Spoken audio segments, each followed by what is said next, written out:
Good morning, everybody. I hope you can hear me. I hope levels are good. Hi, everyone. How you doing? We are back with a new story arc, Nexus Adventures, Mushroom Madness. I'm sure that there will be absolutely no fungi in this adventure whatsoever. Welcome to the channel. If this is your first time, hi, how are ya? I'm the Hype Goblin. My name is Sara. You can find out more about me in the About section down below. The most important thing to know about this channel is that it's my personal charity project. Everything that you give during our broadcast of Nexus Adventures to influence our game will go to the trevorproject.org. I'll be talking more about them after the game today. If you'd like to see the ways that you can influence our game, check out the About Me section under Nexus Adventures. You can influence our game both monetarily and with your channel points to give things like health potions and advantage and inspiration. Check that out. It's super cool, super fun, and we love to get assistance from chat from time to time. And with that, I'm gonna go ahead and hand it over to our lovely dungeon mistress, Satan. Take it away.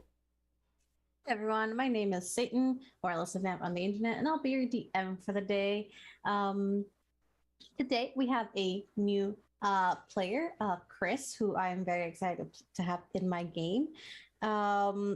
And just as a preface, we'll be starting off with a jump skip into the game from last session. We wrapped up a beautiful, beautiful arc last session.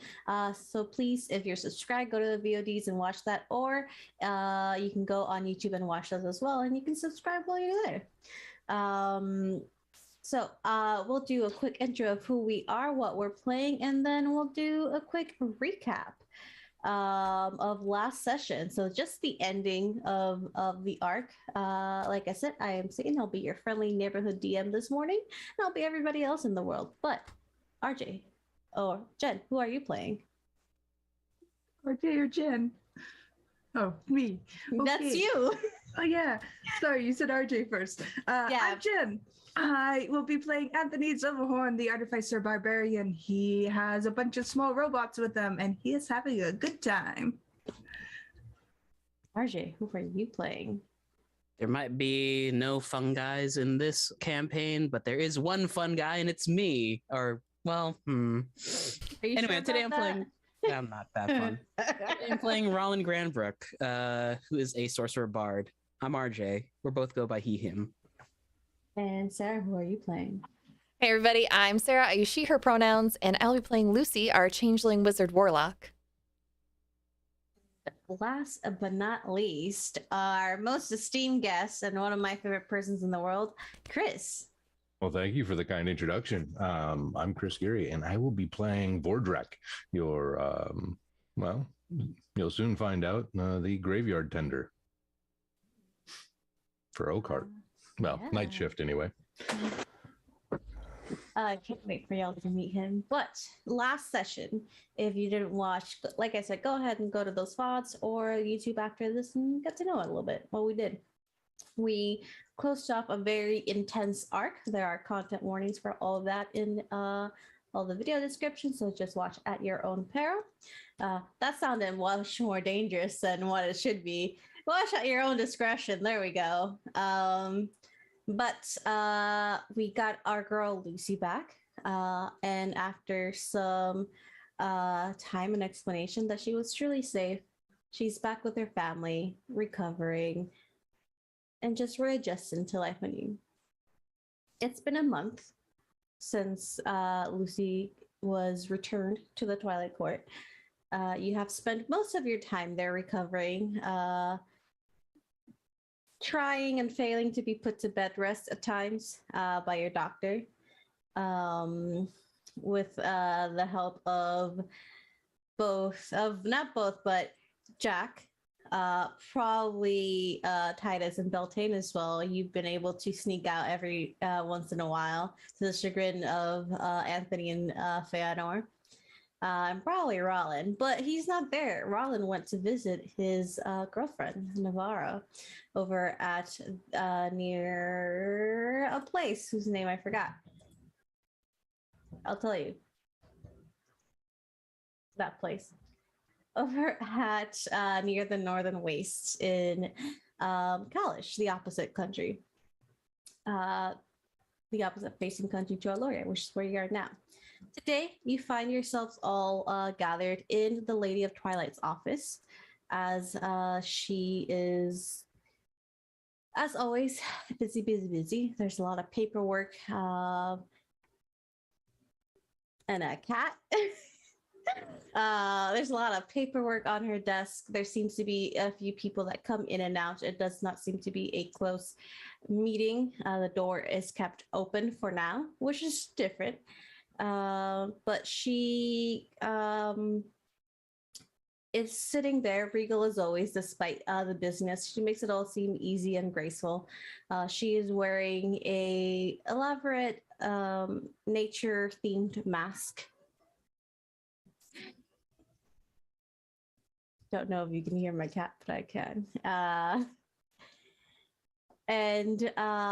But she's wearing much more comfortable clothes, much more loose, still regal, still dressing these flowy types of dress that cover her arms, and she's wearing her signature claw rings at the tip of her fingers.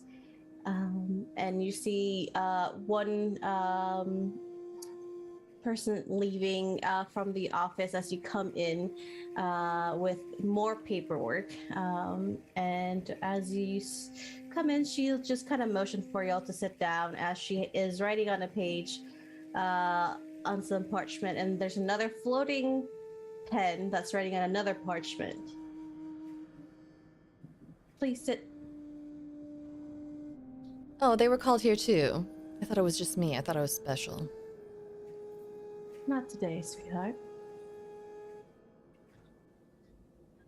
I need you all to be my eyes and ears for a project of sorts. More like an investigation. So not literally. No. Okay.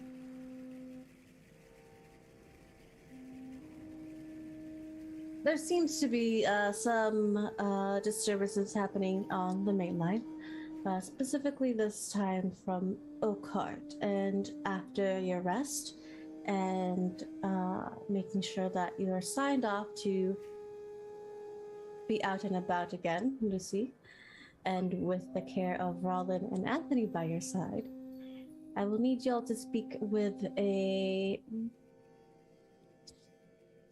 civilian of Oakheart who has encountered some strange things. They will be arriving at court soon. All right. Yes, Rollin. And by strange, what do you mean by that?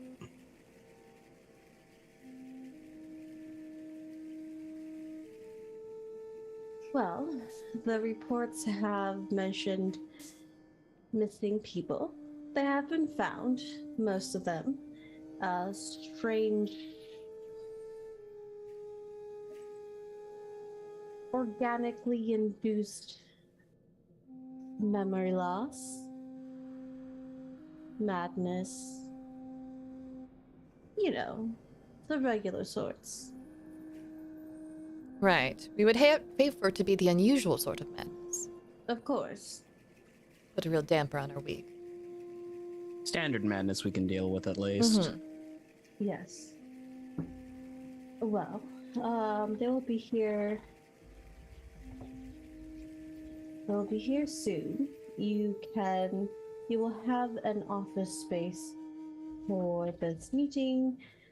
They are a civilian, as far as I am aware. I believe they are, and she's looking through paperwork, puts it away, looks through another sort of like thin ledger type of book. I believe they go by Vordek. All right. They work at the city's graveyard, and they have had the lovely chance of having first-hand encounters with these situations. I'm sure he can explain more than I can right now. All right. How about this office? Can we get our name on the door? Maybe one of those little plaques to sit at the desk. No. What about for next time? Okay. What about a plaque for next time? Just a little one.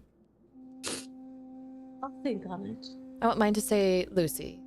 Best warlock there ever was. I'll think on it.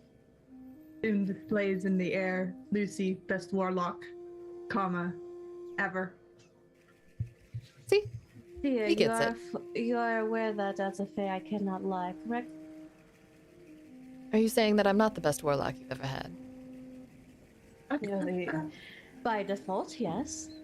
Well, I'll Well, take it. If you look the other way, you could claim deniability. That is true. It is. That is what I'm going to do right now. I'm going to look back down on my desk, and when I look up, you'll all be gone and in that meeting room. Fine. She looks down Rollin stands. and she starts doing paperwork.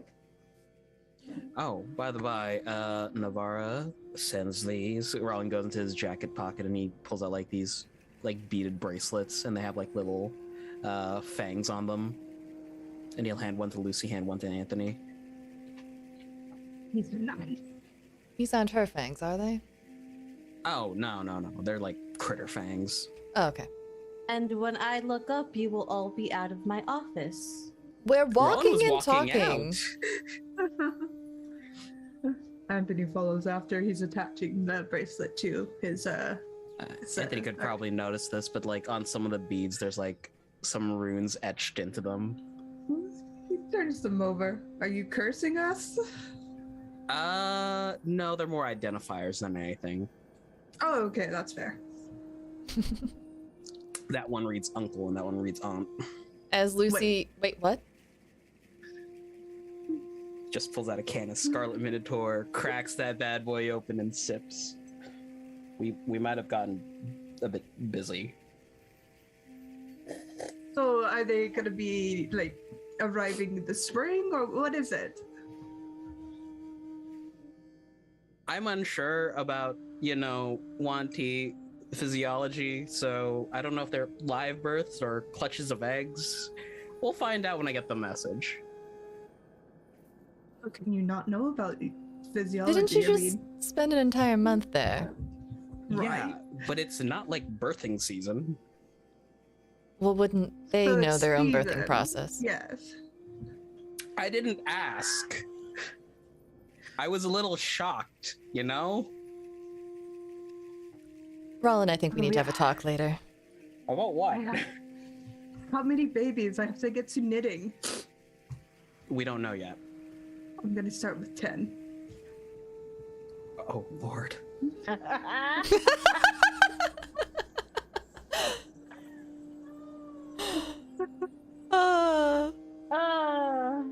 Sorry. Excuse me. Lucy's gonna have a birds and the bees talk with Rollin later. Yeah. Being that he's a medical professional, this conversation is even more hilarious.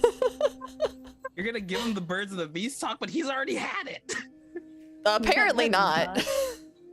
But as you're talking, you see that the court itself is rather busy, and you'll be arriving at your designated business meeting room. Lordic, you were told by the officials of Oakhart that you will have to go personally to the Twilight Court and explain what you saw. Now, you do know that this is kind of different, a different procedure than usual. You would usually, with instances before in the city and even accidents in the graveyard, as it happens, because we have teen hooligans that like to hang out at the graveyard.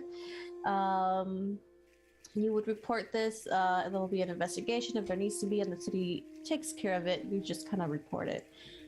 So being directly sent to the Twilight Court, which you are aware is in this half material, half fae kind of demi-plane that still kind of encompasses space in your country, and they're kind of the overseer is more of the tyrant type word. They are the big defense to the country you're in, the Aloria. They kind of help the different cities who are kind of city states within themselves. But not a lot of people go there. It is not something that you just like, oh, I'm just gonna take a trip to the Twilight Claw, I'll be back next spring. You've never been there yourself. So as you're given directions, you enter upon this building in the main city, the big port city of Aloria. So you have traveled from Oakhart to Hazlebridge, and I'll put y'all on the map just so you actually can see where that is. So you lived here in Oakhart, and you have traveled all the way to Hazlebridge. So you've been traveling for a bit, by foot or by cart. Your travels would have been taken care of.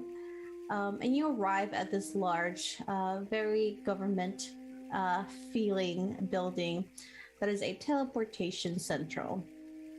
You are escorted by guards to the correct door. You see that there are a few doors with different symbols and names of different areas within the country itself.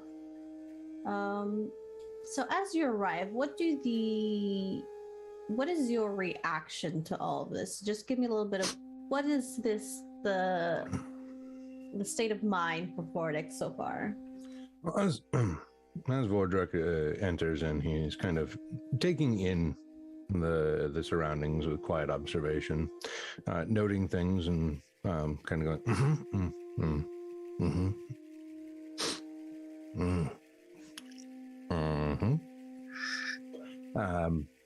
doesn't really say a lot other than what's necessary to make his way to wherever he needs to go.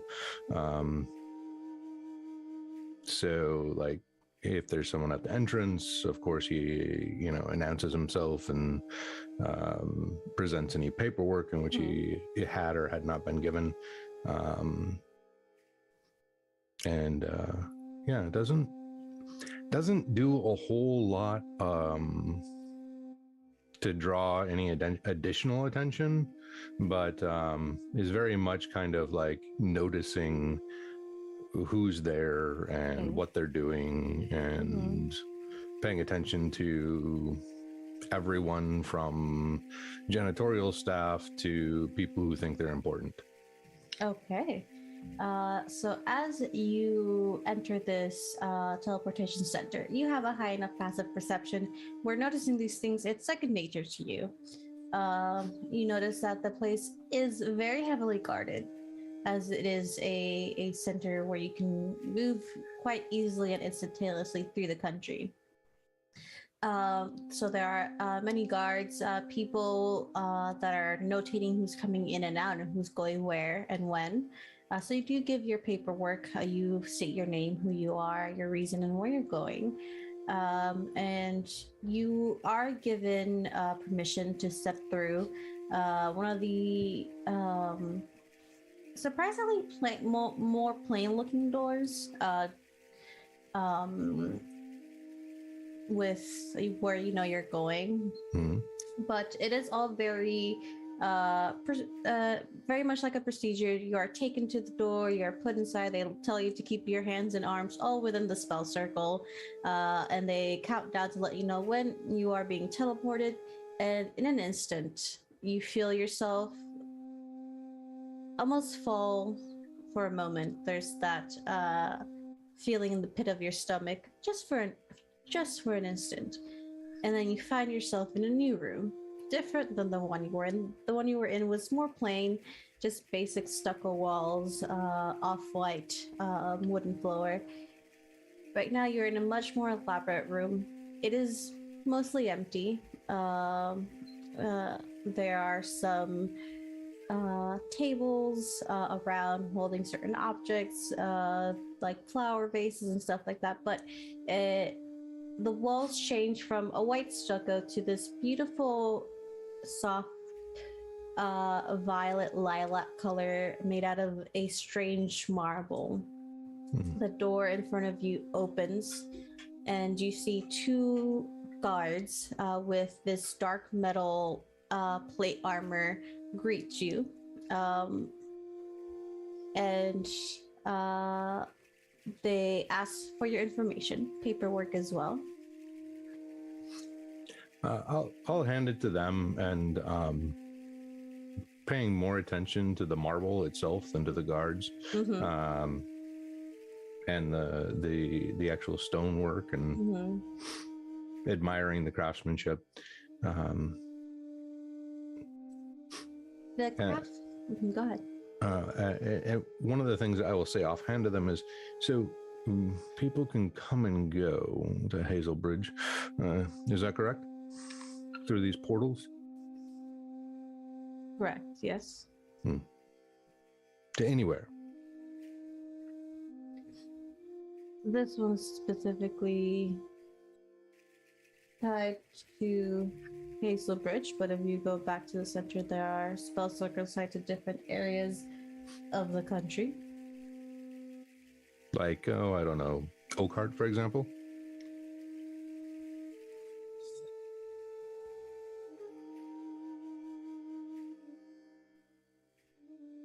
I believe so. Interesting. Yes, you were made to do a regular travel here. Well, he's noting that. Yeah. But To him, that means that it's not that urgent. Or that they think it's not that urgent.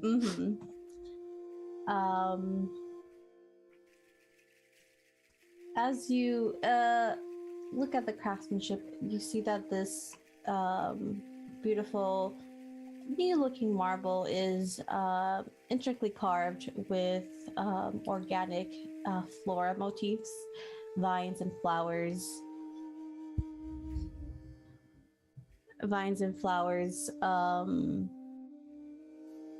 Decorate and wrap around these beautiful columns. And as you're led out, you see that the space opens up to this grand main room. High ceilings, vaulted ceilings. You see people with different types of uniforms walking around, both guards, what you assume to be medical workers, staff, and just regular court attendees.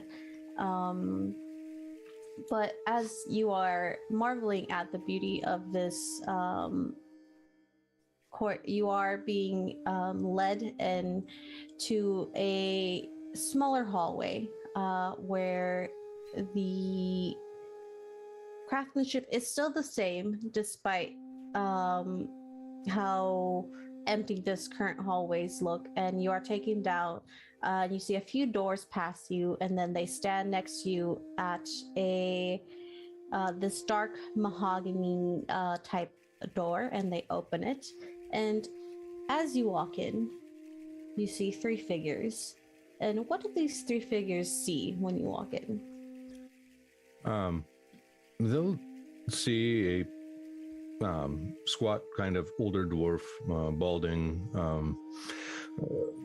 bushy, not necessarily unkempt, but definitely a little more on the wild side for his hair and beard. The colors are muted tones, grays, greens, browns, mixture of different, shall we say, an eclectic style of choice, not really caring about anything other than what might be practical if you're looking for any sort of theme. So sturdy, comfortable boots, that kind of thing, and carrying a single pack and a pipe. But beyond that, he also wants to know, was there a name on the door?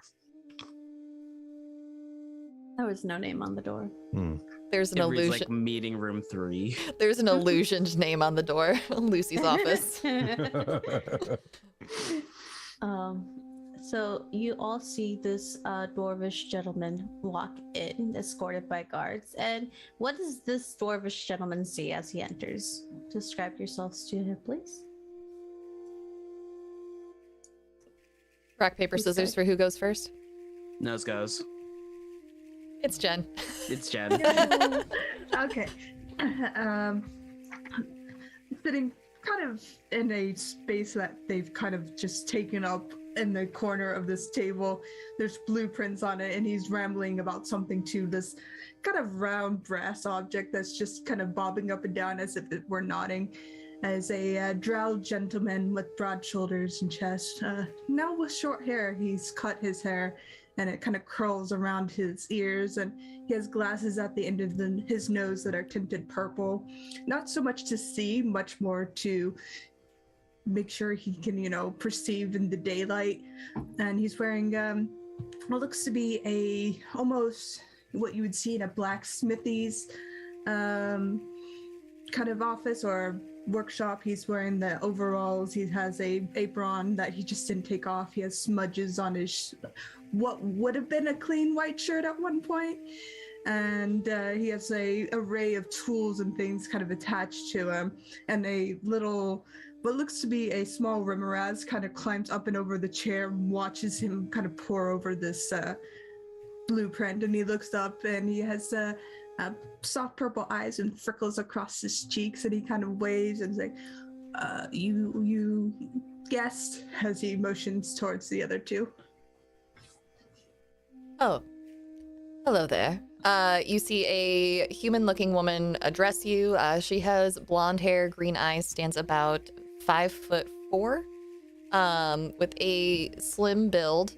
She is dressed in a fine white silk shirt and a blue and gold vest over top, or under a dark emerald green coat with very fine gold trimmings on it. Decked out in various jewelry, and looks to lead a life of leisure based on her appearance. Welcome. You look over, there is a gentleman with auburn hair that's been slicked back, green eyes. He looks half elven, currently wearing a white button-up shirt. A jacket is tossed over the seat of his chair, or the back of his chair, and he's strumming what looks like a small guitar.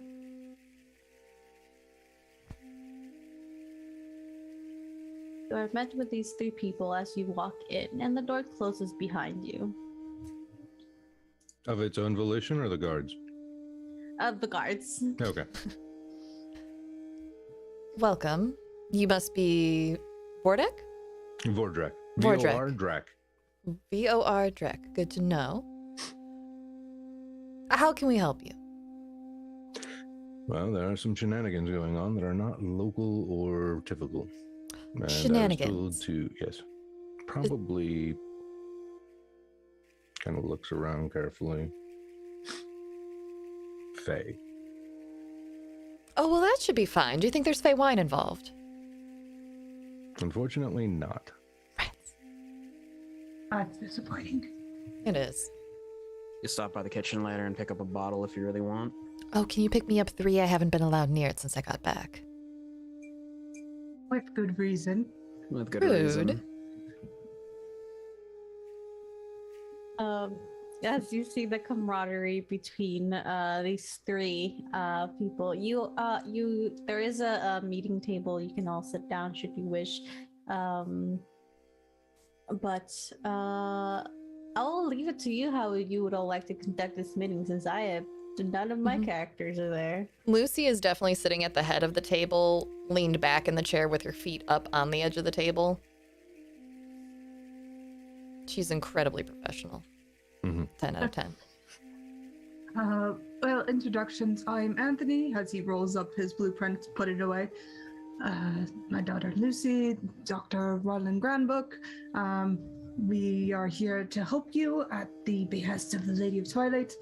If it's Fae shenanigans, I think we can handle it. Good.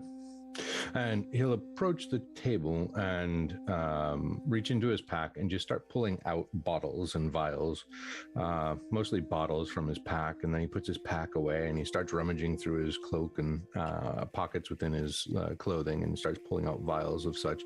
In each and every one of them, until there's, say, 12 or so, in each and every one of them, there's some sort of samples of spores or mushrooms, and each one is labeled with some sort of reference ID, mix of characters, typically all dwarvish runes. And then he sets down a sheet of paper and in front of it and kind of offers it to whoever's closest at this point. Actually, no. Probably offers it to Raylan, because from what he's seen, Lucy believes she's important and probably is to somebody, but he's not sure who.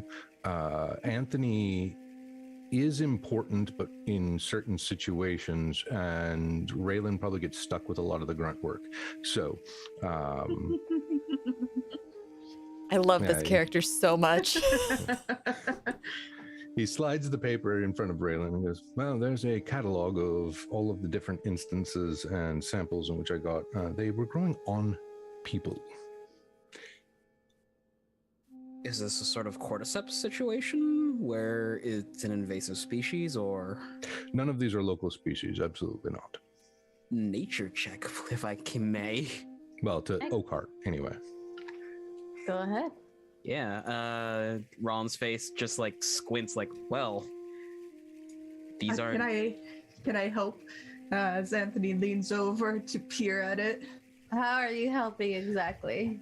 I think he'll try to take the vials and compare it against things from what he understands from his past as a shepherd and what he learned in the military. Okay. He kind of like, well, these aren't pollen spores in the typical sense of they're flower spores. You can help rule out All mushroom these. spores. mushroom spores. They are mushroom spores. Yeah, you can go ahead. Oh, well then. 21. 21. These mushrooms, they look to be, they have similar identifiers to other mushrooms that, Vordrek, that you would find in your area, but you are well versed in the mushrooms of your area, and you know that these are different. So, Roland, you do get that these they do have similarities to more local flora and fungus from the area where Vordrek is from, so Oakheart. But they are different. They seem to have a different type of coloring or added parts. The coloring, it's not natural. While fungus and mushrooms do come in many different colors, these seem a little too almost sickly looking. And with your experience of Fae, because this is a Fae court within itself, it doesn't seem necessarily like the mushrooms you've seen here as either. But you Mushrooms are here would be unable to- more yeah. vibrant versus these ones. Are they material plane, underdark mushrooms, or what are we looking at? Are they elder brain mushrooms?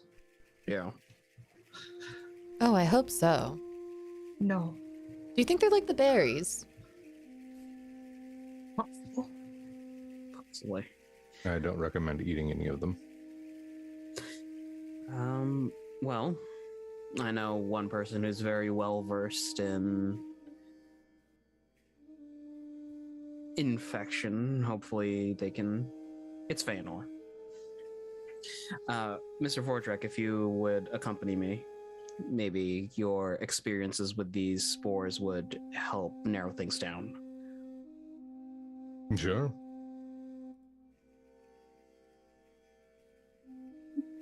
You see this small little robot scuttle up to you on the table and look up at you and say something in a strange language before they switch over to common, saying hello, and then scuttle away.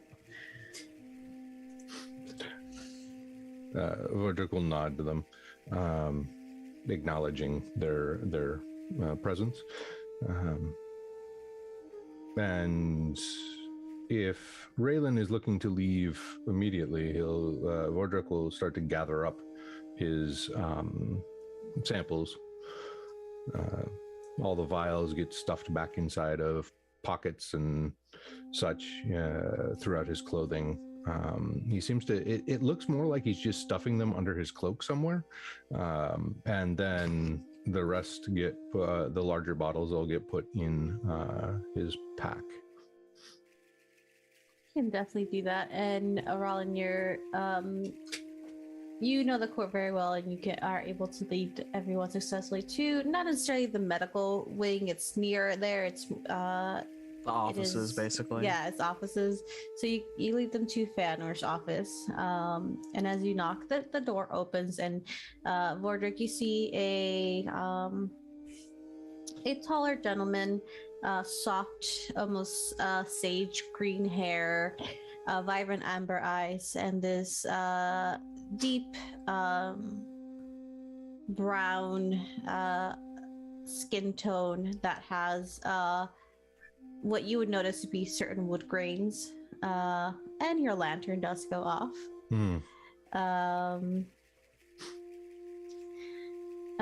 But he has a very kind smile and opens the door, and as he seems to recognize these three faces and looks to you with some curious, as he does not know you, with some curiosity, there we go, because he does not know you, he opens the door and welcomes people. It's like, good morning. Hi, everyone. What can I do for you? Good morning, Master Feanor. This is Vordrek. They come from Oakhart. There have been some disturbing things coming out there, and we might need your medical expertise. All right. What disturbing things have been coming out of Oakhart? People randomly appearing in the forest part of the graveyard, or coming out of the forest that butts up against the graveyard. With these odd, and he starts to pull out all the samples and set them on the nearest flat surface. Spores or mushrooms growing upon them. I mean, the spores are mushroom spores, but they're either spore state or full-blown fungi state. So we can establish that they do not just magically appear, but they grow on these people then? From what I can understand, yes. Oh, right. Are you sure there's not an assassin of some sort? Usually that's why bodies randomly pop up in a graveyard. Don't laugh, it's true. Excellent place to dump a body. Yes. I would have put them in the ocean, but yes. I tend the dead well often enough to know that these are not ones who have been had an attempt on their life at this stage. And you do know that none of the people you've recovered these from were actually dead. They were very much alive. And none of them were severely injured. They're disoriented. Well, that takes away all of my areas of expertise. I'm gonna grab some breakfast. Anyone want anything? Bacon sandwich, bacon sandwich, bacon sandwich. Right. Sandwich, no bacon. A sausage, egg, and cheese on a roll, please. Vordek for you.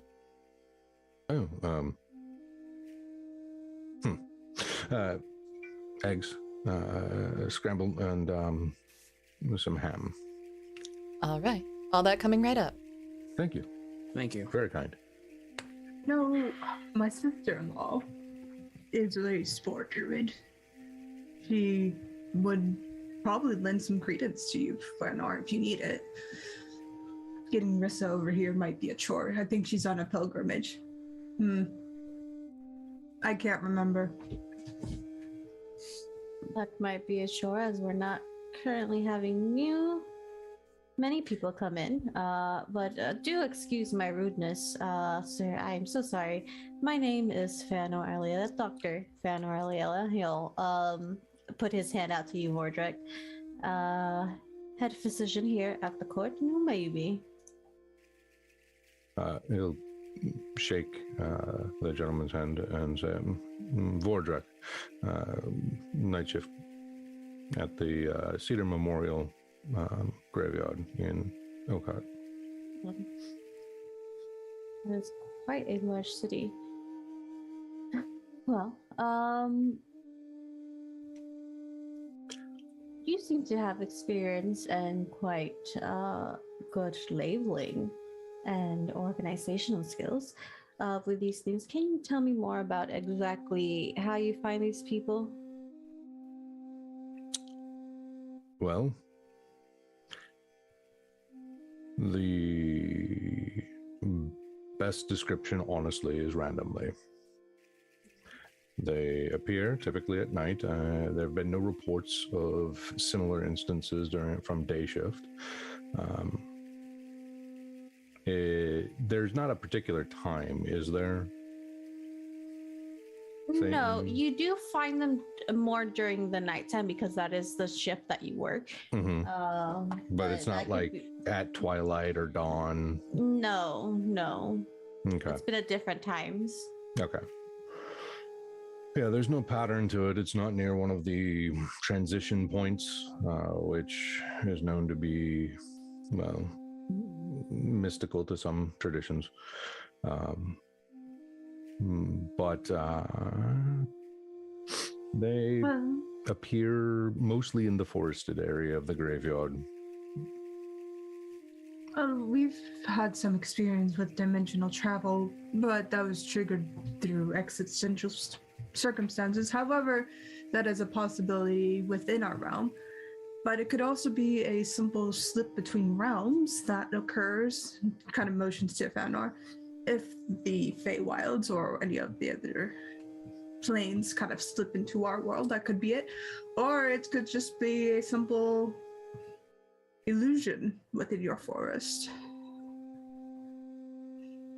An illusion does not cause fungal growth in people, but it could be, I suppose. Well, to hide it more or less. Fungal growth is probably exponentiated by something that needs to either transport these spores elsewhere or simply is just going through a life cycle. Mr. Vordrek, what can you tell us about the graveyard in Okart that you work at? Any superstitions surrounding the graveyard? Any? That depends on who you ask. There's always superstitions around a graveyard. Some believe it to be sanctified holy ground. Others believe that it is a portal to the afterlife. Some believe that that is where demons and witches haunt the place at twilight. Ghosts run amok, etc., etc. Outside of grave robbers and the annoyance of teenage shenanigans, there really isn't any credence to most superstitions. Worst that I've run into was an infestation of were-rats.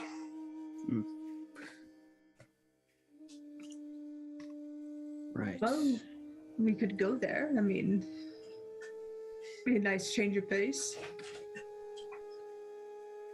Are you going to be okay? No, but, you know, a break from building up an entire city is nice. All right, if you say so. I trust you will keep me on the mend. Does something in particular ail you? I have particular grievances against ghouls and some type of undead. They cause a adverse reaction in myself. Well, I've yet to run into any ghouls lately. Usually they appear in the less tended areas of the world. Yeah, they do. But I don't think we're dealing with undead like you said. I think we're dealing with not swords venom. Maybe we're just dealing with mischievous fae. Well, I would sure hope not, since there are laws that, because this is a well-integrated Fae country, there are laws against mischievous trickery by the Fae that can affect the well-beings of the material planar citizens. So, That's if it is, then they are in big trouble. Well, they could be youth just discovering their powers and don't know the laws. We should have some benefit of the doubt. Possibly. They would still have to be charged. But we'll see. I can take a look at these with Ezra's help to the samples if you are happy to part with them, Mr. Wardrek. Of course. Here is the catalog of them, and I have a spare copy for when I return, just to make sure that none go missing. Marvelous. I do love a well-organized person. Oh, also, Mr. Vordrek, what happened to the, lack of a better word, patients who were infected with said fungal growths? Are they in hospice within Okard? Turned over to the city guard. I know nothing of what they've done with them after that. Well, plan, let's head over to Okard, take a look at that graveyard, take a look at those patients. That sounds good. He thinks for a moment. Maybe some breathing apparatuses. Right. I think I have my mask stashed somewhere. You are organizing yourselves as you are planning this trip. You go out. And before you put on the request for breakfast, and while you're waiting for them, you said you'll stop off at Jack's office, correct? Mm-hmm. Yeah. Alright. She'll open the door and poke her head in. Are you done tinkering with my stun batons yet? I'm leaving. They've been done for a while. You just haven't picked them up. Well, you didn't tell me they were done. I did. I don't remember that. Are I you know sure you don't, did? But yes, I did. I specifically told you mid last week that they were done, and you said, "Oh yes, I'll pick them up later," and then you never did. I had more important things on my mind. There was a poker night to plan. I am aware. That's why I didn't rush you on it. Well, can I have them, please? Yes, you may. And he'll, you see him, hair curly in a bit of a mess, kind of pushed back. That leather apron that you got him, that's being well used with different tools in its pocket. He moves away from the experiments and projects that he's working on. You see a lot of metallic parts, unidentified liquids, and other ingredients that you're not quite familiar with, as he takes some goggles off, some gloves off, and goes over to the other side of the laboratory and picks up a box, a long rectangular box. It's pretty plain, but hands it over to you. Thank you. You're welcome. And he leans in and gives you a kiss on the forehead. Payment paid. Also, I got you these. And she will pull something out of her pocket. She pulls out 2 pendants. They're small maps in a globe style of the world as we know it in this country. They match, and each one will have a little glowing spot on it that moves. It works around my amulet of detection. I had it custom made for you. That way, you'll always know where I am. That does put me at ease. seeing as you go to a lot of different places. I can put it on this, and he'll take off a necklace that he's wearing. It's a chain with what seems to be a little bit of an oversized locket, like a watch face almost. And then he proceeds to put it back on, and out of his pocket, he turns out an identical one to you. What's this? It's a present. Well, what does it do? It's a very lovely locket. She's gonna open it. You open it, and you see a much more refined version of that. Once upon a time, astrological and mechanical watch interface that he showed you up in the snowy peaks on your date. And as you look at it, you can see all these small mechanical gears whirring and working as you see different small orbs that are meant to represent planes and different astral bodies, as well as stars and their rotation and how they move. And as you open it, you see that currently the stars that are inscribed in this watch face almost kind of glow and lift off to this 3D effect on top of it, and then they spread out as around you you see a field of stars. Star Projector 2.0. Mm-hmm. Nice. She will put that on with her pendant. Does it actually tell the time that it is here? It does not. Well, I apologize in advance for waking you up. I have to go pick up the breakfast order. All right. She'll give him a smooch. Mm-hmm. She'll give him a smooch and head out and poke her head back in. I think we're leaving in 30 minutes, maybe less. I still have to get my armor on. All right. He'll give you a big squeeze and one last smooch and just say, "Be safe out there. Don't scare me again." It wasn't intentional, and I'll have peanut. It'll be fine. Anyways, there might be zombies and big mushrooms. See you later. She'll head off. You just hear that last sigh. What good is it to be in a TTRPG romance if you can't frustrate your partner in the in the game with your lack of information? Awesome. Yeah, she'll go pick up breakfast and then reconvene with the others. Yeah. You can all reconvene back in the business room. You're all sitting there. Breakfast is brought in by Lucy. All your orders to perfectly made. But any planning that you need to do, any questions that you need to ask, please go ahead and ask them now before we prepare to leave. So where are we going? How are we getting there? Do I need my armor? Yes. Okay. In reverse order. Yes. Oak Heart. Oh no.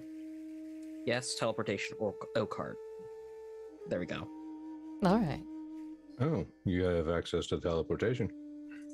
Well, we would teleport to Hazlebridge and probably follow the coast up.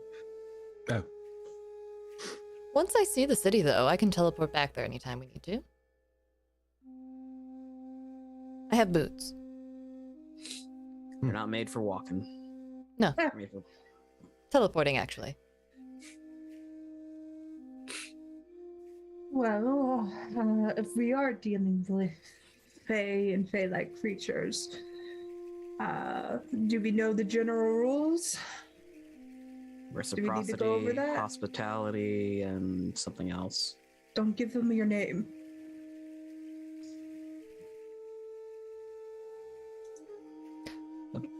But what if they have a lot of wine that they want to trade for my name? Nope. Oh, come on. Nope. It could be a few Nope. cases. Nope. You're no fun. I'm not going in. Well, Fanor did say we could go to the Feywild, but I'm not going to the Feywild just because you want to get drunk. Do they have breweries in the Feywild? They're wineries. We should take a vacation. A wine tour in the Feywild. Yeah. Why not? I mean, what court would we go to? There's more than one. Let's not go unseelie. Sealy, definitely. Lucy just has a blank look on her face. She has not done any research on the Feywild beyond the Twilight Court. My husband, Fanor, will take us to the court most appropriate to our needs. Great. Well, I'm going to make some preparations to depart. And I'll see all of you in 15, 30. I don't wear armor, so I'm ready to go right now. 30 minutes for me. I have mine with me, but it takes a bit. Also, Peanut has armor now. Peanut just comes trotting into the room. He has full puppy armor that complements his current bow tie. It's currently yellow with blue polka dots. And clipped to the sides of his armor like puppy saddlebags, he has a bag of holding a canister for his own water. And then there is also rope that is coiled and tied onto his armor / backpack. And he's also sporting a pair of dog goggles. Jack make all this? Yes. It's adorable. There's boots too. I will lean down and scratch Peanut under the chin and say, "Who's a good boy?" Peanut will definitely let you do that. Peanut is a Cavalier King Charles Spaniel, blink dog. He is pink and blue swirly galaxy type colors for his coloring. About 1 year old and 10 out of 10 best party member. That's part. Absolutely. As you scritch his little dog face, you see that his little butt begins to wiggle as he tries to wiggle his tail. And he's just like, he's a very friendly dog. So he just kind of leans into it and starts walking around your feet. He's saying, best friend, smell like woods. Nice. He's just kind of repeating that over and over. Nice. See the little remorads kind of peek over the table at Peanut, give a mechanical hiss, and then scuttle away. Charlotte's still jealous of Peanut. They fight over still toys. Just like, nice. Peanut doesn't care. Boy, yes.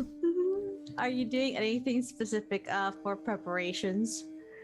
And are you, excuse me, mentioning to the Lady of Twilight your plans? Yeah, Lucy can open up a channel of communication as she's putting on her armor to the Lady of Twilight and do her talking via that, and just give the rundown of where they're going, what their plans are. Yeah, just give her the fill-in. And I assume that you've been a great representation of my court and I this entire time to Mr. Vordrek. Absolutely. I made sure that our guest was well cared for, breakfast has been provided, and I made sure that the kitchen took the utmost care in providing a culinary delicacy to our guest. Right, and the actual job. Well, I let Roland and Anthony handle that. They know more about it than I do. That was my assessment as well. Vordic says that was his assessment as well.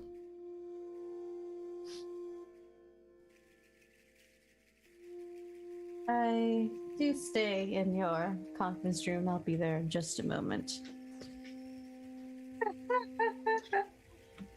Lucy's just coming to say hello. Lucy's gonna look at Vordak. Well, you're about to meet the Lady of Twilight. She's either angry at me or just curious. It's a 50-50 toss-up about which one it is today. I don't think I've broken any. So that's who finds you to be valuable. Well, I'd like to think of quite a few people here would like me to be. I'm sorry, what was that? Like exceptionally valuable. Yes. I suppose Just so. something about you. Somebody, you are very important to someone, and that seems to be the someone. I think I've grown on her over time, like a barnacle Or maybe a mushroom. or a mushroom. As you're all You are vibrant. You're probably a bioluminescent mushroom if you're a mushroom. You do know that both of those quotes are very. They're invasive creatures. I like Vordek. They can stay. Mushrooms are only invasive when they're left to an environment in which is suitable for their growth and are left with no natural, well, I guess not really predators, but yeah, predators. Oh, that does sound like me. You're a mushroom, Lucy. Yes. Bioluminescent mushroom. as you're Vibrant. talking about what kind of mushrooms everyone is, turning into a BuzzFeed. What kind of mushroom are you quiz? I love it. But as you're speaking about what kind of mushroom everyone would be, the door does open, and you do see a tall figure, draped in many layers of beautiful flowing fabric with a sort of corset holding it all together around her torso that seems to be made of it. It's very reminiscent of stained glass, though it's a very limited color palette. It has blacks and purples and blues, and it's edge lined with crystals around it. The person wearing it, the fabrics do go to cover up their body. Obviously, you do see hands, feet, a body, head, but it's all covered. There's no peak of skin or anything, and they do have a sort of veil over that is that has a mask in front of it. That is a very beautifully sculptured mask of a face, and it's decorated with chains around it that leads to this. It's not really a crown, but a headpiece of sorts that matches the stained glass look of the corset. And at the end of their hands, that are the gloves on their hands seem to integrate to the sleeves that integrate into the dress. But at the tips of them, there are these rather sharp, wicked-looking, but highly intricate metal claws. Good day. At the good day, Lucy's just gonna whip her head around and just say, "I'm your bioluminescent mushroom. Isn't that nice?" Good day, Mr. Borjak. Oh. And you. I hope that my representatives have been taking a great care of you, and she'll look to each of them. More than adequate, absolutely. Roland's the good child. Why is she looking at him? Anthony you just together holds up are a a flask. I've been nice. Puts the flask Nothing away. but polite. I'm surprised at your skepticism. Though I was also surprised that there was no name on the door that I went to. See, I told you I should have my name on a door. We'll get They to seem working important on enough to that. have a name on a door, that's all I'm saying. Seems like you'll fit right in. I am aware that you did come with some worrying cases. I hope that they were able to help you with it, or plan on helping you with it. I am aware that you are all about to leave. I do apologize for the lateness. I did receive this report. quite a bit ago, and I was told that you would come here at the quickest possible time. Is there a reason that they, for lack of a better word, delayed your travels? They sent me by land. Why would they send you by land? That was, well, I just assumed it wasn't that important, but I mean, I thought it had importance. They thought that a graveyard tender should be the one that gives the report, which seems to fall things down the list in the realm of politics, but I hope you find it no insult. Have you annoyed No. anyone in your political circle? I work night shift. I avoid political circles. Right. Annoyed anyone on the day shift? Didn't clean up your area, left it for the day shift. I clean their messes. Right. I'm known amongst the staff for being the one who cultivated the bioluminescent lichens, molds, and mushrooms and mosses, in which scatter throughout the graveyard to provide ambient light at all times of day and night. I took care of the were-rat infestation when the guards were too scared to follow orders. I have no reason to believe that anyone has anything against me, at least not that they're willing to say to my face. Well, this Like a is very fun. capable man. I will look into the delay. I apologize for the illusionary lack of importance this seems to have, as I do take the well-being of the citizens of Loria very personal. But now that you're here, I'm glad that you're able to inform us on what you have found. That my warlock here, motions to Lucy, has mentioned to me. Yes, I just note that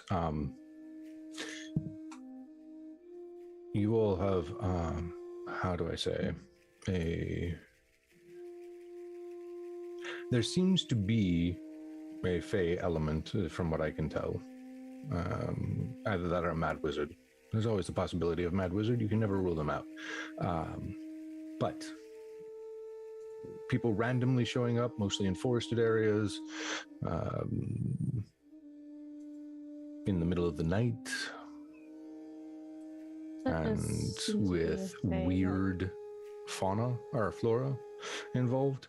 In this case, specifically fungi, but flora nonetheless. You must admit that this does seem at least somewhat connected to the Fae. I do not deny this claim. So, if we are dealing with Fae, do update me, and she'll look to the three of you as soon as possible of this. There will be specific dealings with these types of situations. And if they are Fae, I do apologize personally for any ruckus that may have caused, any injuries as well, and they will be dealt with swiftly. But I don't feel that that's necessary. You don't need to take it personal. I just wanted to make sure that you didn't think my surmising of it being Fae related was anything personal. I do not. Excellent.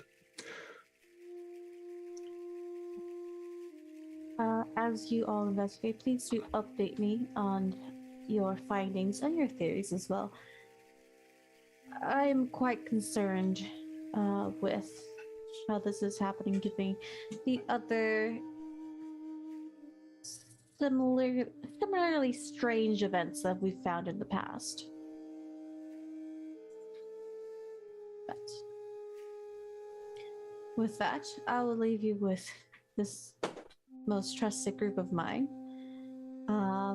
And you will have access to a teleportation circle directly to Oakhart. We will not have to travel by foot again, Mr. Wardrick. Again, I apologize for that delay. I'll get to seeing what that was. Well, I assume it's above my pay grade, so no need for apologies. And see, I look over at Lucy. So I told you were important. He did. Wardrick, do you ever want an apprentice? My son would love to work with you. He loves the bioluminescent aspect of floral fungi and that jazz.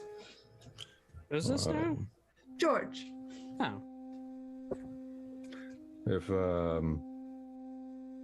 the folks at Cedar Memorial approve an apprentice for the night shift, I don't see why not. Excellent. Hmm. He needs to get out of Corp. He loves it here, but he needs to experience the world. I mean, that is fair. Khrushchev has, Soon has, Charlotte Are you has, talking Freya about has. George, your stone golem? He's my son, yes. Just let him have it. Any updates on the situation, please do let me know swiftly, Lucy. I will Yes. see y'all later. Goodbye. It was a pleasure to meet you, Mr. Wardrick. The pleasure was all mine. As she leaves, Peanut goes to the door and just stands at attention in his gear. He is also ready. What a good boy. That's such a Yes. good boy. Best boy. But yeah, she will leave. You can all gather any inventory or items that you may need, and get prepared to leave. I'm going to call a little bit of an early break so we can get a break in, and then we'll be back in about 5 to 10 minutes, so don't go anywhere. Awesome. We'll be back. Y'all refresh your drinks, stretch your legs, take a bio break. We're all going to do the same. And we will be back in a flash. Bye-bye.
And we are back. Hi, everybody. How are you?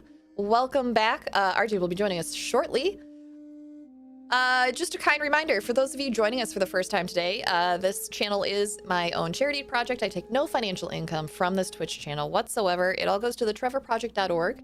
I'll be talking more about them, and my castmates on the screen will be talking more about some other important charities that are near and dear to our heart after the game as well. With that, if you'd like to affect our game, either monetarily and contribute to our community's, to our community's Trevor Project donation, when I receive a payout, you can do so with your bits and your subs. You can see information both on the screen and down below in the Nexus Adventures section. That will tell you how you can do that, as well as ways that you can use your channel points for free by just hanging out with us and accruing those points and just vibing and throwing up cool emojis in chat. That's my favorite part about chat, is all the neat emojis that I get to see from other people's channels. So go ahead, do that, relax, hang out with us. I'm going to go ahead and hand it back over to Satan so that I can take another bite of this bagel. So, we come back. Sorry, I was on Twitter for a second. I shouldn't have been on Twitter for a second. I'm a bad DM. Anyway, I'm not gonna eat a grape right now. Hi everyone, I am back and I totally know what I'm doing. So you all gather everything together. You all gather yourselves. Bordrick, you are going along for the ride with this new group of people as the incident is being taken, words are so hard right now. As the situation seems like it's going to be taken care of by them.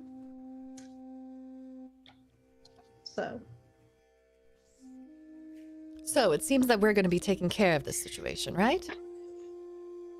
I assume so. Excellent.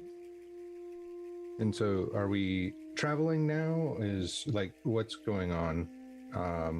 This is character, not our player, not character.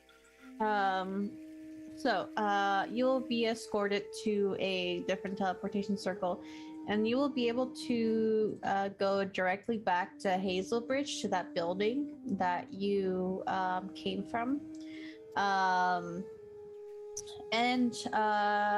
You all, the rest of you know this building. You even know some of the guards there. And then you are led again to a different, you're led again to a different door that goes directly to Oakhart. Which this clearly seems like it would have been a much quicker situation for you, Vordrick. Indeed. So that's curious. But as you teleport and you have that now familiar feeling to the rest of all of you, and you are aware of this feeling of teleportation now, Vordrick, that pit in your stomach as you fall, and then after a moment you find solid ground beneath your feet again, and you're teleported to another empty yet plain looking room. Not too long after you appear there, the door opens and two less armored guards than the teleportation center or the court. They're more in leathers and just bands and symbols that would depict them as guards. Open the door for all of you, and you come to this much smaller teleportation circle that only has maybe one or two other doors, and doesn't seem as elaborate, but still heavily guarded. But you're back in Oakhart. Jesus Christ. I'm your friendly neighborhood DM, and I definitely know how to speak. But it is up to all you where you go first and what you do. Where you are more familiar with the city, as you do all come out of the teleportation center. You notice that much like Hazlebridge, this is a larger city, yet unlike Hazlebridge, it doesn't seem to be walled off. It is a city that spreads and integrates into at least the first few areas of the tree line of the forest. And the area that's most integrated to the forest is the graveyard, which obviously you would know, Vordrek. But from that, you are able to make your way through this city. And where do you all wish to go? Or do you talk? Well, we can walk and talk towards the graveyard. Mm-hmm. Do you want to do that, or do you want to talk? Because at one point you had requested to. Well, maybe that would be Raylan. So we might wait till RJ gets back. What they found about the people, which Vordrek did not know. So, Right. We could start by checking out the graveyard itself. Yeah. Well, I can give you a tour. Really, though, how do you guys do it? Do what? Like, me, like, in court all the time. Like, it's tiring to put on airs. Oh, it's if you think of it as a chess game, it's actually pretty stimulating and fun. Oh, I don't put on airs. I just am who I am all the time. Nah. Indeed. Bioluminescent mushroom. Makes sense. Naturally that way. I find that most people enjoy it. My patron especially. Limka, I think she once called me a breath of fresh air. That tracks.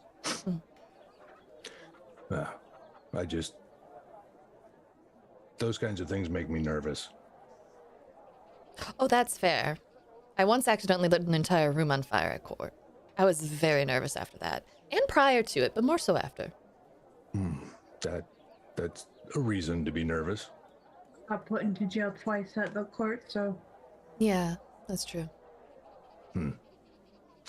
Y'all are giving me lots of good reasons not to go back. I mean, the breakfast is good. Oh, yes, it was. Thank you for that, by the way. You should come on pasta night one night. There's an actual pasta fountain where there's different sauces coming out of different areas of the fountain. My idea. Okay. That is different, but yeah. Oh, you guys so much.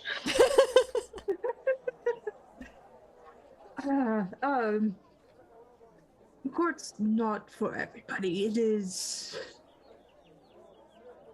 a place of, I suppose you would call it the great game, but at the end of the day, it is tiresome.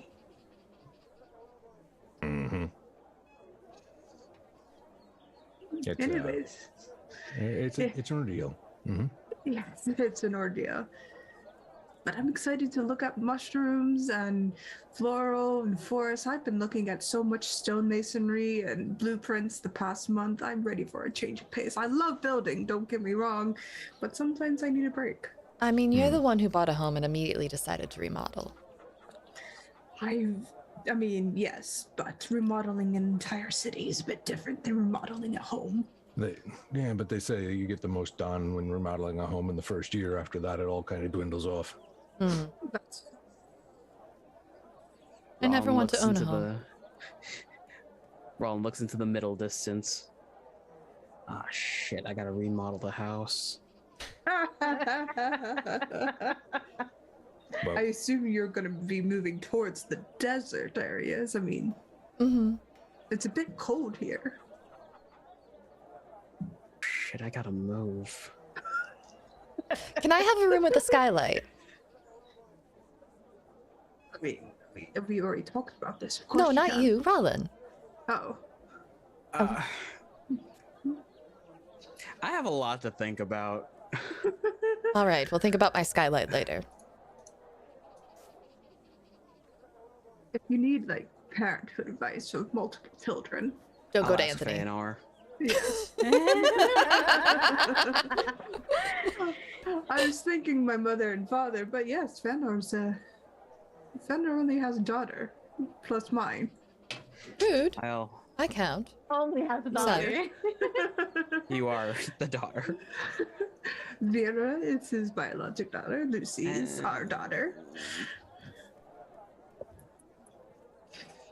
And then all my robots.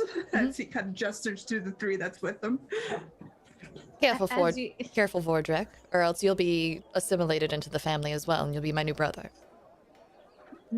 Mordred would be more your uncle, but yes. Only if one of your brothers adopts him. Mickelson would do that, despite me. I should write Mickelson so you can become Lucy's uncle. I have no idea what's going on right now, but we'll deal with that later.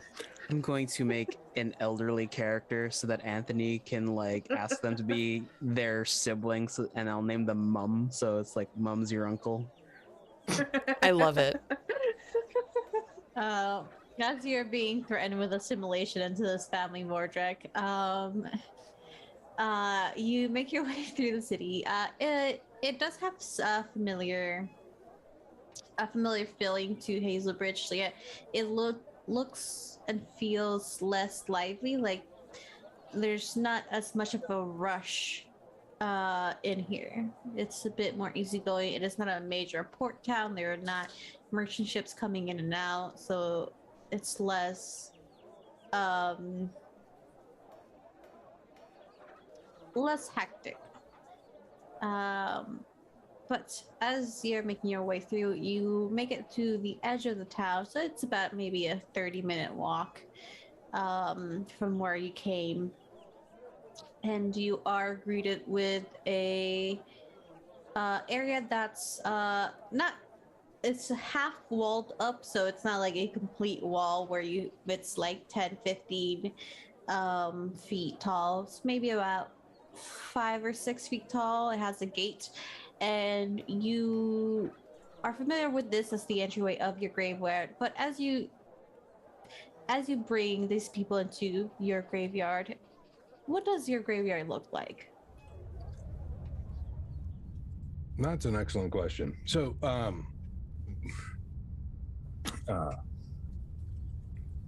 Cedar Grove Memorial Gardens is a sprawling graveyard along the edge of Oakhart.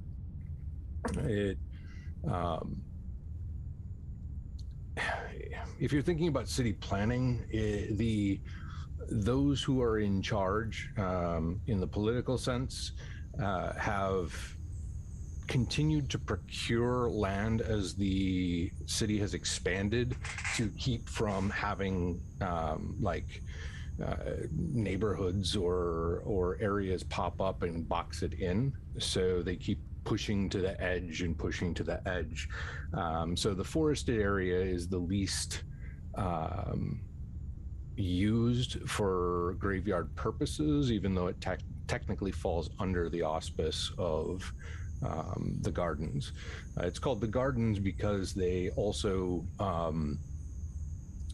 tend a lot of the natural flora of the area as the city has grown. The graveyard is typically run by druids, and so they're always about like preserving different species of plants and stuff that are native to the area, so that way city sprawl doesn't run out the native species. And you'll find the stone walls along the edge they do kind of just rebuild them and move them further out over and over again as it increases. And you can see that in different places as you're walking. If you walk along the edge, you'll see different spots where you can tell that there was a joint of a corner that is no longer a corner, and it's been, extended, and things of that nature. Typically what they'll do is they'll put some sort of decorative piece or shrine to various deity or family line or something of that nature in each of those places. you'll see mostly kind of organized, but like with a lot of graveyards, even with the best planning, there's a bit of haphazardness to them based on the natural geography of the soil, and what is clay, what is stone, what is mostly dirt, and you'll find a variety of things like that. Not your typical standard grass. It's natural grasses and such that are kept, and so it's a little, I don't know, bushier in places. There are sections that kind of create tufts of partitions between different sections of the graveyard, either through trees or grasses or bushes or whatnot. And there are areas that are just there to sit and contemplate, as those who wish to come and visit their ancestors or forebears. They may not want to do it at the grave site itself. They may rather do it in the presence of the graveyard, communally, so there's more space for families and whatnot. And so I wouldn't call them necessarily picnic areas, but there are benches and tables, and most of which are stone and fixed in place. There are different naturally, well, I guess not naturally occurring, they've been diverted, but what look like natural springs that are shifted into fountains for water features, but also for access to water, drinking water, things like that, just kind of scattered throughout, making it a very walkable and much more park-like than just graveyard.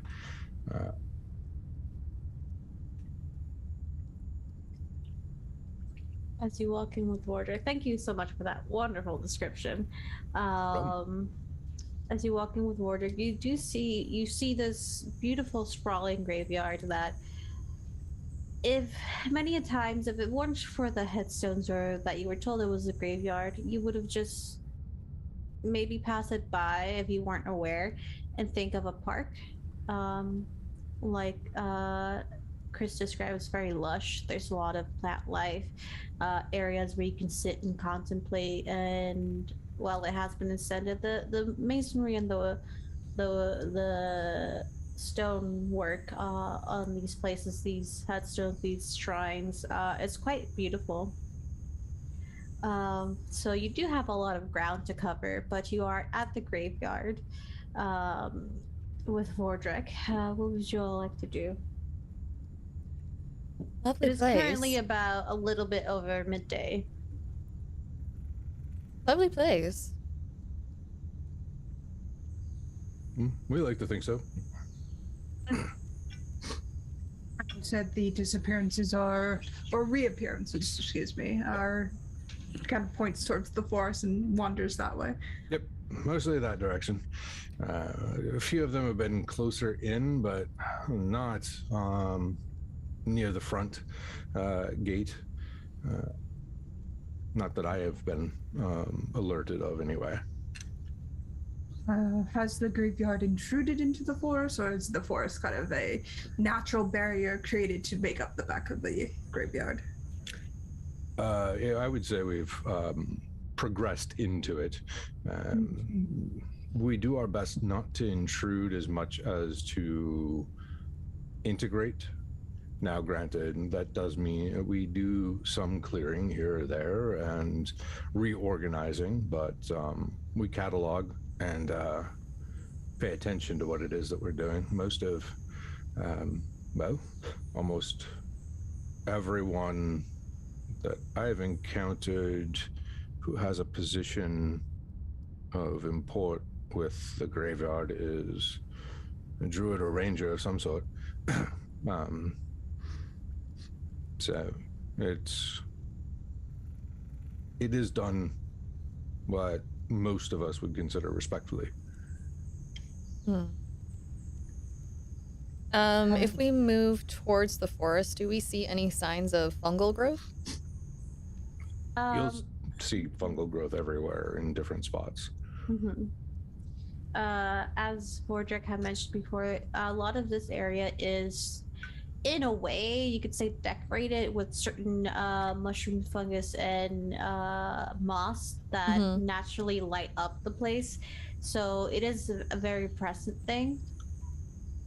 And as you walk towards the tree line, you do see people walking around, and you also see an older woman, uh, big fluffy hair, now mostly white, age on her face, with tan skin and very simple working clothes as she waves over to Vordrak. Just as a hello, you know her as the daytime graveyard shift person. Uh, we'll say her name's Lucinda, but it gives you a wave. Um, Of course, I wave in return. mhm. You see that she's clearing out some of the graveyards that have a little bit of overgrowth on them, and does Druid crafts some flowers for those graves that have not been visited for quite some time.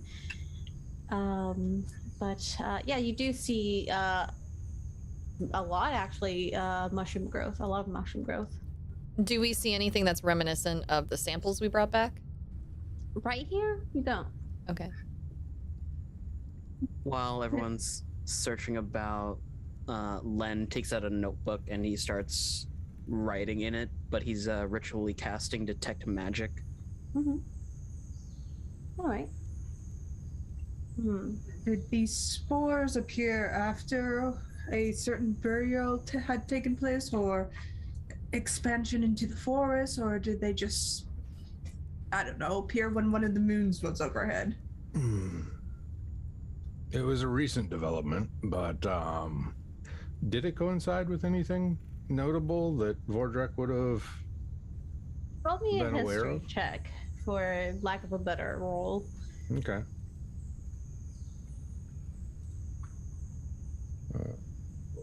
Come on. Where's my quick button for that? Oh, it's coming through. Oh, it is? Yeah, the Yeah. first one you rolled was a natural 20, so we'll Okay. go with that. I can't see. That's so strange. Oh, it's coming through. That's because I put in. Never mind. Beyond 20.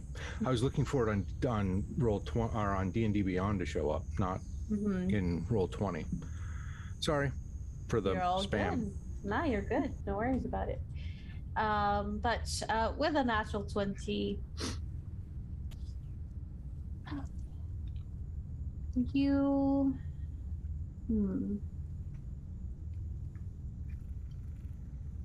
there was a recent burial when right before these things started happening. It does come to mind.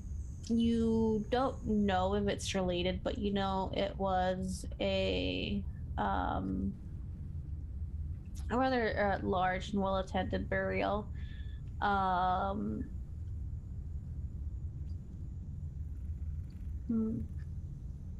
Notable family, notable person.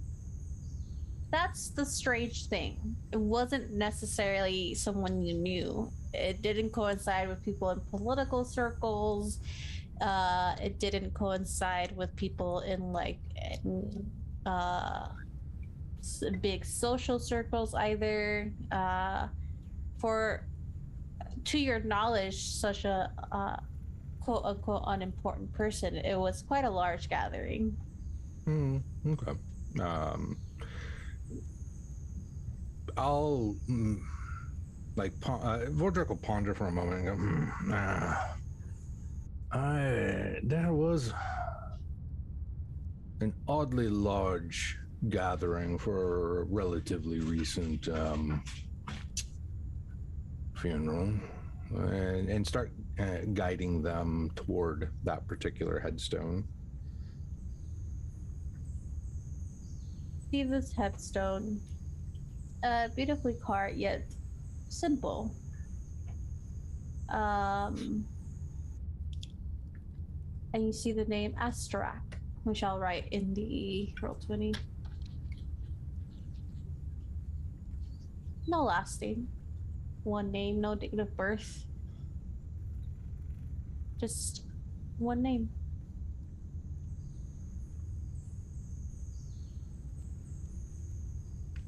This would be it.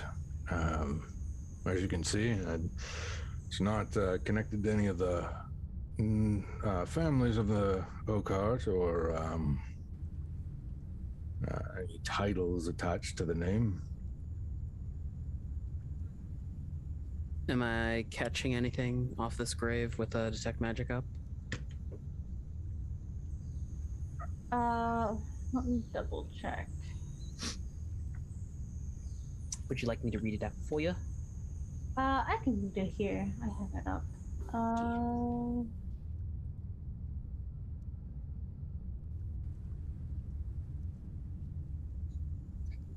Not from the stone, or the immediate dirt area or ground. There we go. That's the word. The immediate ground around it. You do catch magic here and there throughout the graveyard as natural magics are used to enhance certain things, make sure things are healthy and well kept, but nothing like a big enchantment. So I don't even detect if this is hallowed ground or not.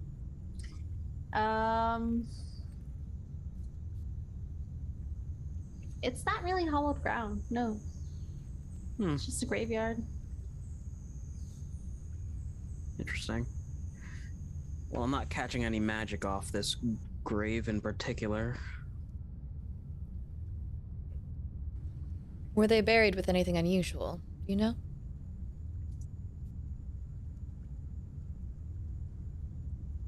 I was not present, so that was not disclosed, but the records might have something if there is anything. We could try there next. Maybe some officials. Yeah. Oh, I should probably ask the town guard about the individuals afflicted by these spores. I'm sure the god sent them to the infirmary. We can always just go there.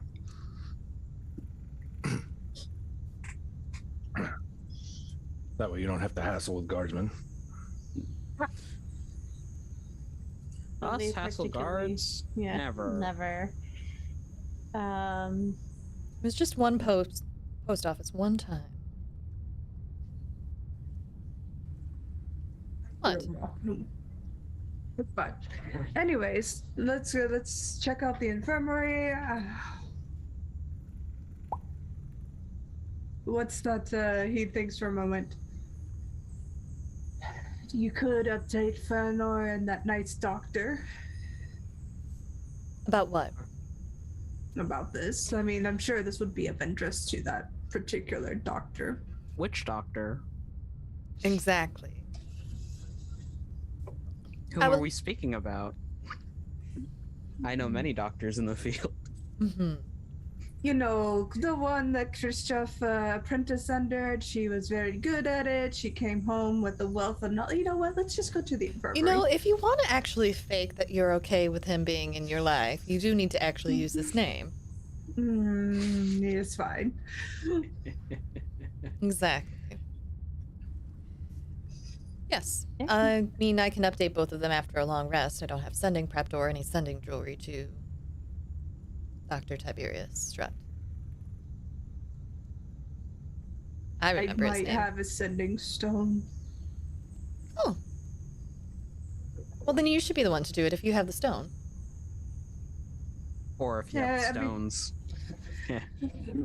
I mean, it would take a while to make a sending stone. I mean, it's I thought you said you already a had it. letter. I can make one. You could just send a A paper bird. letter. Yeah, that works too. I'm telling Fëanor you're still being weird. Not weird. It's me trying to be nice. It's fine. The infirmary. He wanders away. Where's the infirmary? That way. And Thank you. points Turns toward- that way. back toward the gate. Not funnily enough, the infirmary is not too far off from the graveyard. But you do see a rather a medium-sized building that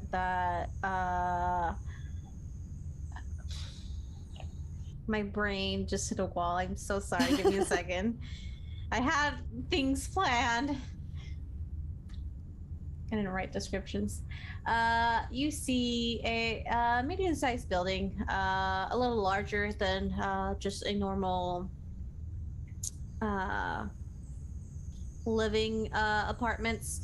And it does clearly have the word infirmary on it and the symbol for it on the signage. Once you make your way to it's maybe about a 10-15 minute walk.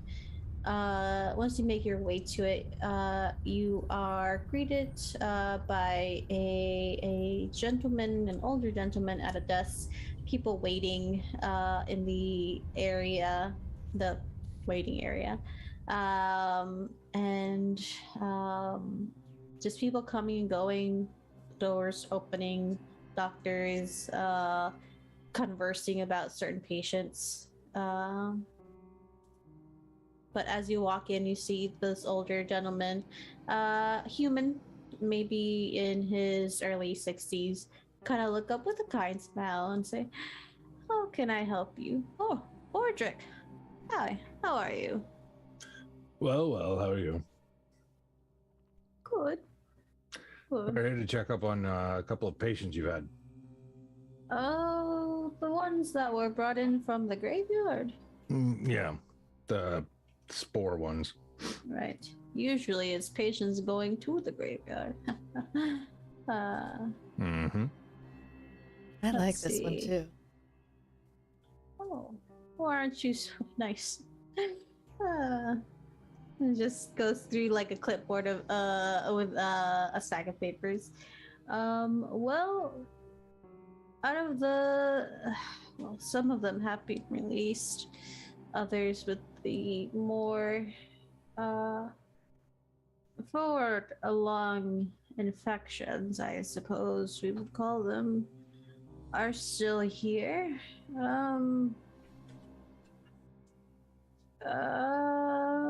Some aren't conscious. Are you looking to speak with them? The doctors? I turn to Raylan. Actually, hi, Roland Granbrook. Hazlebridge Clinic was asked by The Lady of Twilight sent us specifically. there we go. Oh, Lucy will flash the badge of the court. you see, like he has glasses at the tip of his nose, and he just kind of, "Oh, you're walking with some big timers, Wardrick." Yes, this one in particular. I would like to see any patients that you still have in your care. Oh, Of me too. course. How gross is Oh. it? I flick Lucy. Don't Hey. say that. Well, I should know what to mentally prepare for. But really, how bad is it? Flick there again. Stop. Ow! Well, first of all, hello, Mr. Granbrook and acquaintances. My name is Theodore Lucian. Anything you need, just let me know. And if you really do want to know, Missy, some aren't. Some are, some quite gruesome. We do have a patient that you could speak to. She's awake right now. She had a particularly nasty infection. We should start with the most serious patients first, just, in case they expire before we get to them.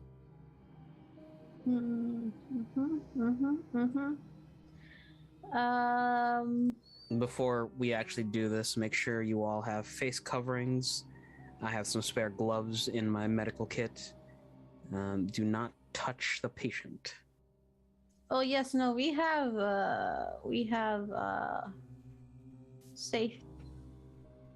safety equipment for you all if you are going to be going in there. I would just have to confer with her doctor if you are to meet them. Who is her doctor?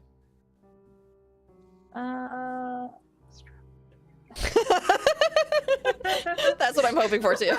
I thought I muted, but all right. Wow, that picked up that whisper. Yeah. Okay. Yeah. Oh god. Well, her doctor is Dr. Carmela. Though a specialist has been brought in who you can speak to as well if you wish. Would you like Specialist. What? Yes, Who's the that's specialist? Specialist is There is a quiet conversation that happens very quickly between Lucy and Rollin before we get the name. And she goes, 5 gold at Strut. Damn it, I was about to say that. you see him thinking, kind of looking over paperwork. This seems to be a slower gentleman, and I love him. Sid the Sloth in Zootopia. Basically,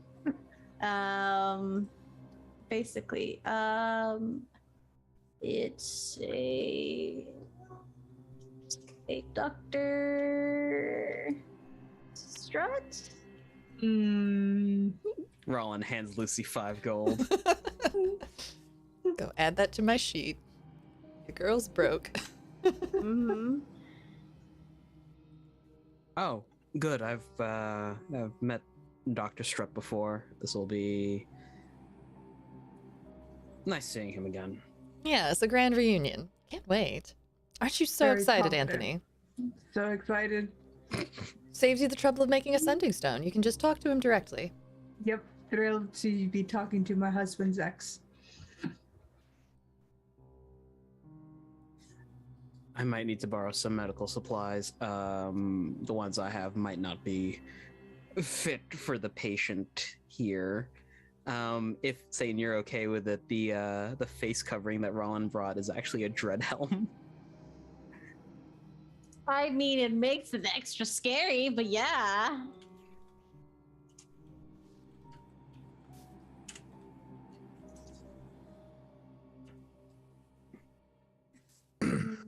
bedside manner leaves something to be desired.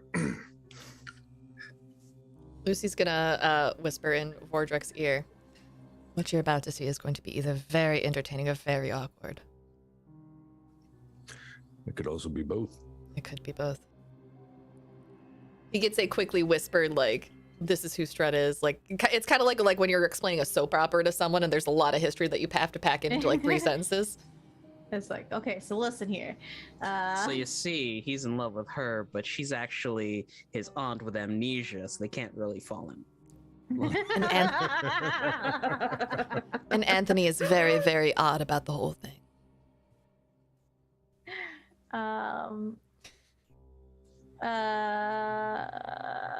Indeed. Give me 1 second. Roleplay amongst yourselves. 1 second. I mean, George would love it here. I mean, it's a sprawling city. He'd love the garden. He'd love the graveyard. Could wander out into the woods, just be part of the feature. I mean, he would like it here. George? Yes? Yes. Well, like I said, if the higher ups sign off on it, I don't see why not. Is he able It'd to be be fun. Is he able to be away from you for that long a period? Is there any magic tying him to you specifically? No, well, no, it's complex, but yes, but no. He's allowed to be away. He's a golem, but he's not tied to me in the intrinsic way. He has to keep a certain distance. It's fine. As long as I don't die more than a week. How about we change that to not dying at all? Yeah. Dying's typically bad for your health. Mm-hmm. That's how I became. He kind of gestures to himself. This. As you're saying that, Theodore comes back with a familiar face, and as you say, dying is usually bad for your health. There's a familiar voice that said, usually, yes, very bad for your health. Dr. Strut. Tiberius, good to see you again. It's good to see you both again. Cranbrook, Lucy, Anthony. Hello, Tiberius. Are you coming over for tea tomorrow? Oh, I can't. Thank you. All I right. have work to do here. Dr. Strutt, this is Vordrick. They had garnered our attention to this situation. Yes. I was called not too long ago, maybe a few days to look at it. And before you, Vordrick, you see a taller gentleman dressed quite sharply with a medical coat on. He has tan skin, red hair, and from the bits that you can gather, there are tattoos snaking from the edges of the clothes. Wearing gloves, seems to be carrying also a clipboard, like a patient clipboard. I read, Mr. Wardrick, that you were the one that found these poor souls. Mm-hmm. They appeared on my shift. Every last one of them. Not the same shift, though. Yes, I would assume that'd be very overwhelming. But Did you Tiberius, get what my notes about them being disoriented and the types of fungi that were upon them? the fungi are now sort of familiar to me from another situation. We'll speak about this in a separate room. He looks around to the patients that are around in the waiting area. Yes, Lucy, what were you saying as well? Oh, when exactly were you called in, and by whom? Just a few days ago. I do have a doctor here that is a friend of mine, and she was kept in contact. I asked to be kept up to date with some people that I knew about weird ongoings, especially after the last town you all left me in. Sorry. Oh, no, not at all. It's quite an interesting development. Kris also wants to know if you can update her databank on any recent developments. She came home a bit early. She really likes studying under you. I mean, I have books and notes I can give her. She would enjoy that. All right. Well, so discuss things first or speak to the patient first? What would you like? How critical is the patient? Yes. She's stable. Talk it over first. Have a cup of tea? All right. I'd actually like to speak to the patient first and then compare notes with you. Of course. So look between Rala and Lucy. Patient? Yes. Okay. Sorry. No, it's fine. Well. Let's see. He'll look through his own clipboard and just say, over this way, we're gonna have you all wear safety gear first. Just in case. And he'll hand you all masks and gloves and eye coverings and all. I did have a few questions for yourself, Bordreg, as well. I was hoping to run into you, but we'll speak about those after we talk to the patient. Lucy's Let's gonna pick Peanut up and put him in a backpack. As she closes it, there's like a little bubble that forms over it. He'll be fine this way. Yeah. Yes, I wouldn't suggest having animals in there. Let's see. Room, and he'll start walking down a hallway. And you see different rooms. Some of the doors are open, and you see patients in not necessarily a critical state. Some have cast and are recovering. Others are being taken care of for a fever. But you get to a room that is, the door is a little different. It seems to be more sturdy. It seems to be sturdier and well sealed. But as Dr. Strop puts on eye coverings and a face mask. He will walk in, and as you open the door, you see a simple room, pretty comfortable. A woman sitting on the bed. You notice that she is a tiefling with horns that start from her forehead and then go back and then around like ram's horn. The ends seem to be capped with some sort of brass or bronze metal. She has this slightly curly, more on the wavier side, red hair. She has it's darker red, not vibrant, and her skin is this quite pretty heather gray that has tints of purple to it, though there are spots that seem a bit more ashen and pale. But one of the things you do notice is she does have a band over her eyes.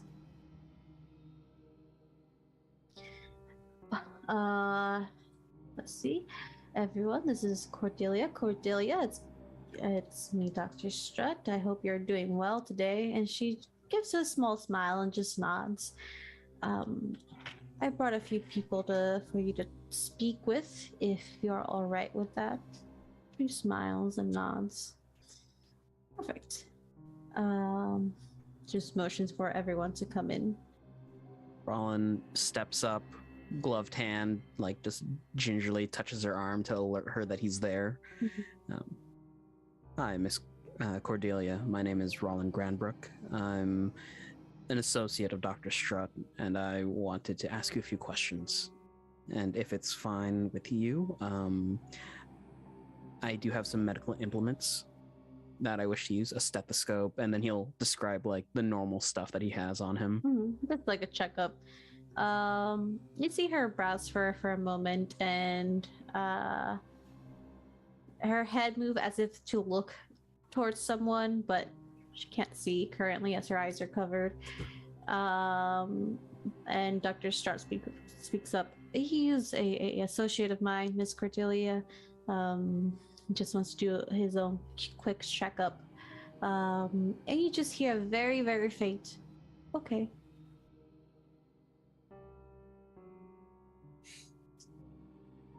Do I see any of the mushrooms or spores on her? No. Make a perception check. The slightest of bulges underneath the bandages at 21. 21. You don't see any fungal growths on her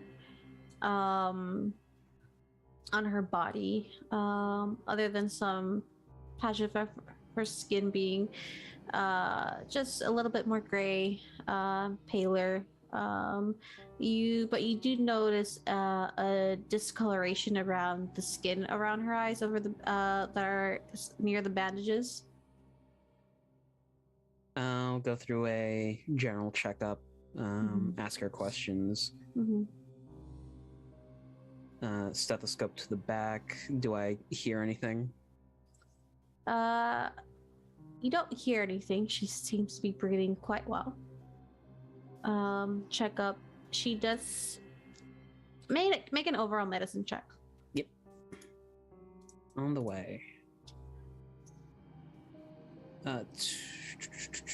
18? 18. So you do an overall general medical check. She seems to be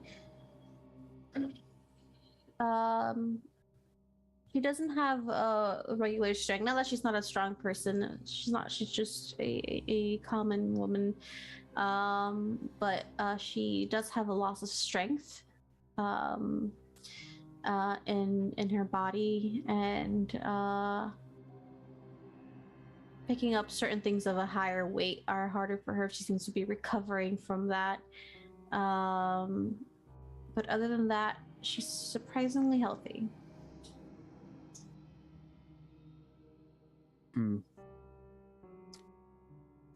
Roland walks over to any windows, draws the shades over them, and then he's going to cast dancing lights to just hang in the air around them. They cast dim light, so it shouldn't. Yeah, it's dim light. Miss Cordelia, I'm going to remove the bandages around your eyes now, if that is fine with you. Oh. All right. There is a bit of dim light in the room. You might feel a bit of discomfort because of the adjustment between dark and light, but it'll only be for a moment. Right. He begins to undo the bandages around her eyes. You undo the bandages, and for viewers out there, there will be mention of eyes in a medical sense and the lack thereof. So if you wish to pause or skip ahead or just mute us for a moment, feel free to do that. So as you take off the bandages, you start noticing that the discoloration gets a little bit more intense the closer it is to her eye socket. And as you take off the bandages, you notice not mushrooms, but you notice that her eyes are closed and the eyelids are a bit sunken in.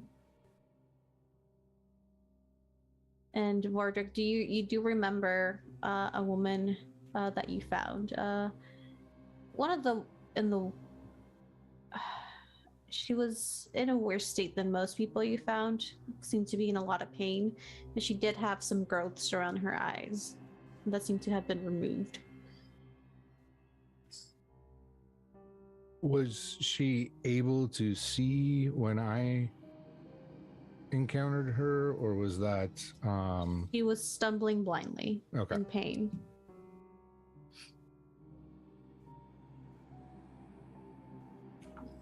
Dr. Strutt will pipe up to you, Rollin, and say, "Oh, we did do a procedure to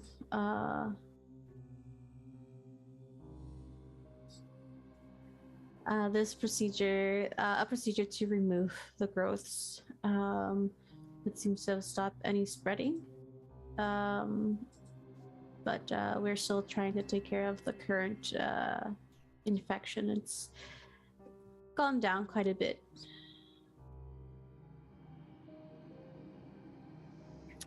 From my studies, it seems to be some sort of cordyceps.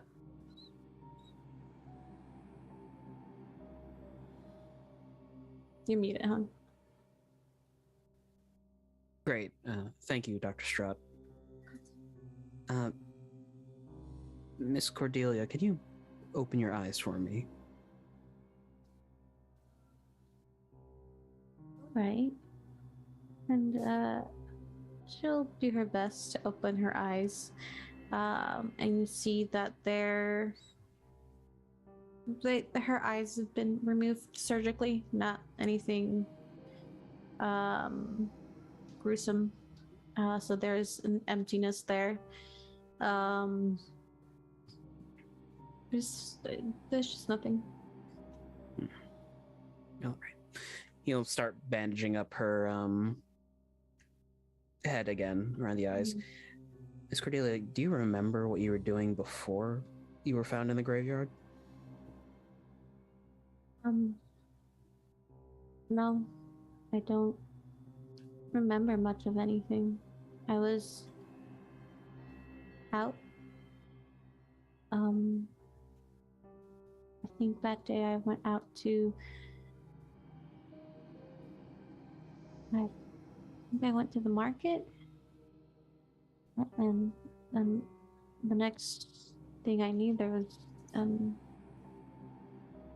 pain, and I didn't know where I was, and I had the biggest headache and pressure building in my eyes and head,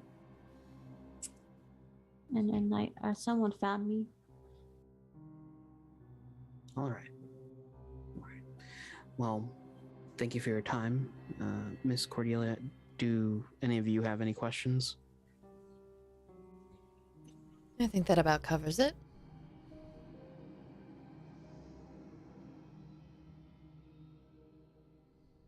Do you remember what day you went to the market? Mm.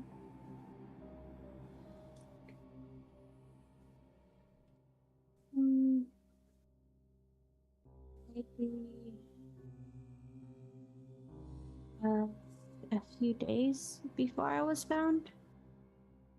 I was told the date, and it had been some time.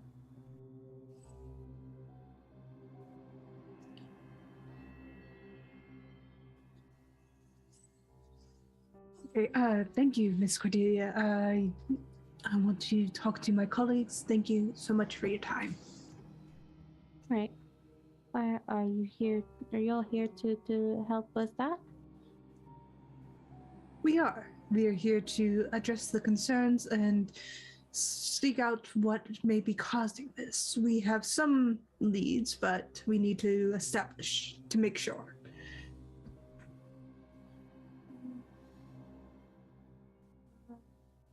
I if I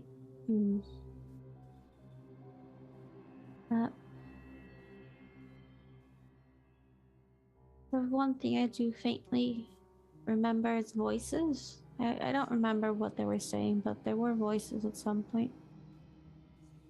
Was it in common, another language? Do you recall? Oh, I didn't understand it. Based on the information, he'll say some phrases in Sylvan. Did it sound like that before he switches over to common?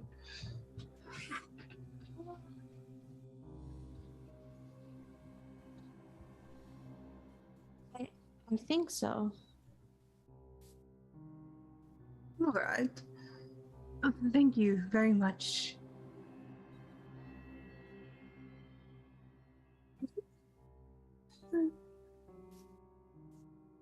Anthony just kind of falls quiet and goes towards the door and kind of nods towards it.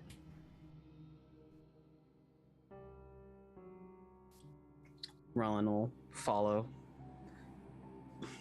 You see Strut stays behind a bit to kind of like talk to her, let her know that he'll be back, and should she need anything to call for a nurse or a doctor, and they'll help her. She gives him a kind smile and nods. And leads you to his office.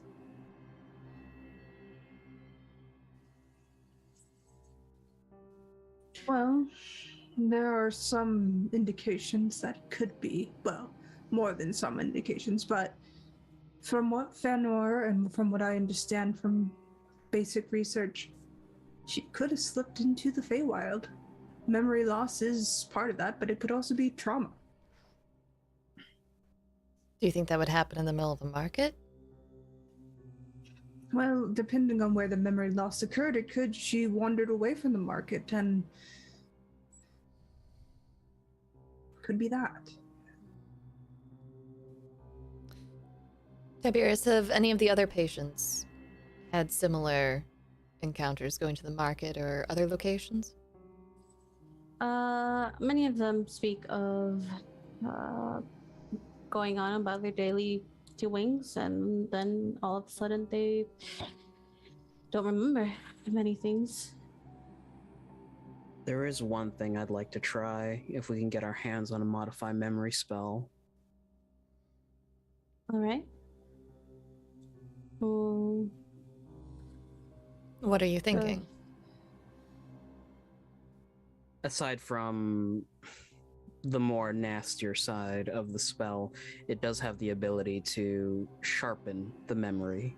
If we were to have her think back on the events of that day, maybe she could remember something.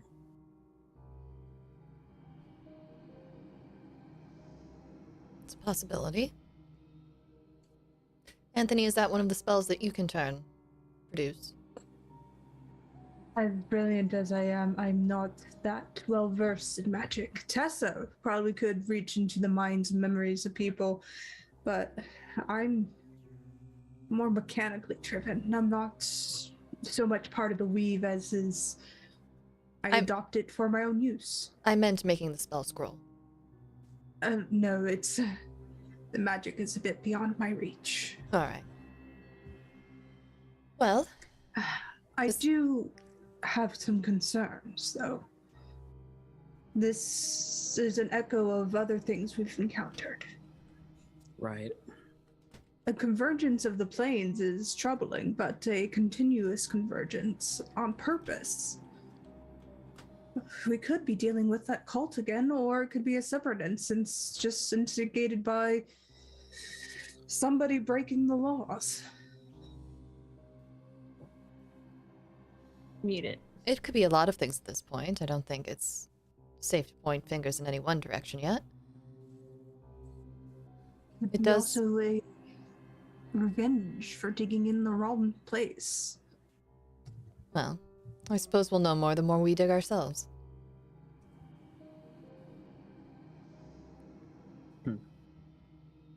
Well, good news being, she seems fine aside from the loss of eyesight.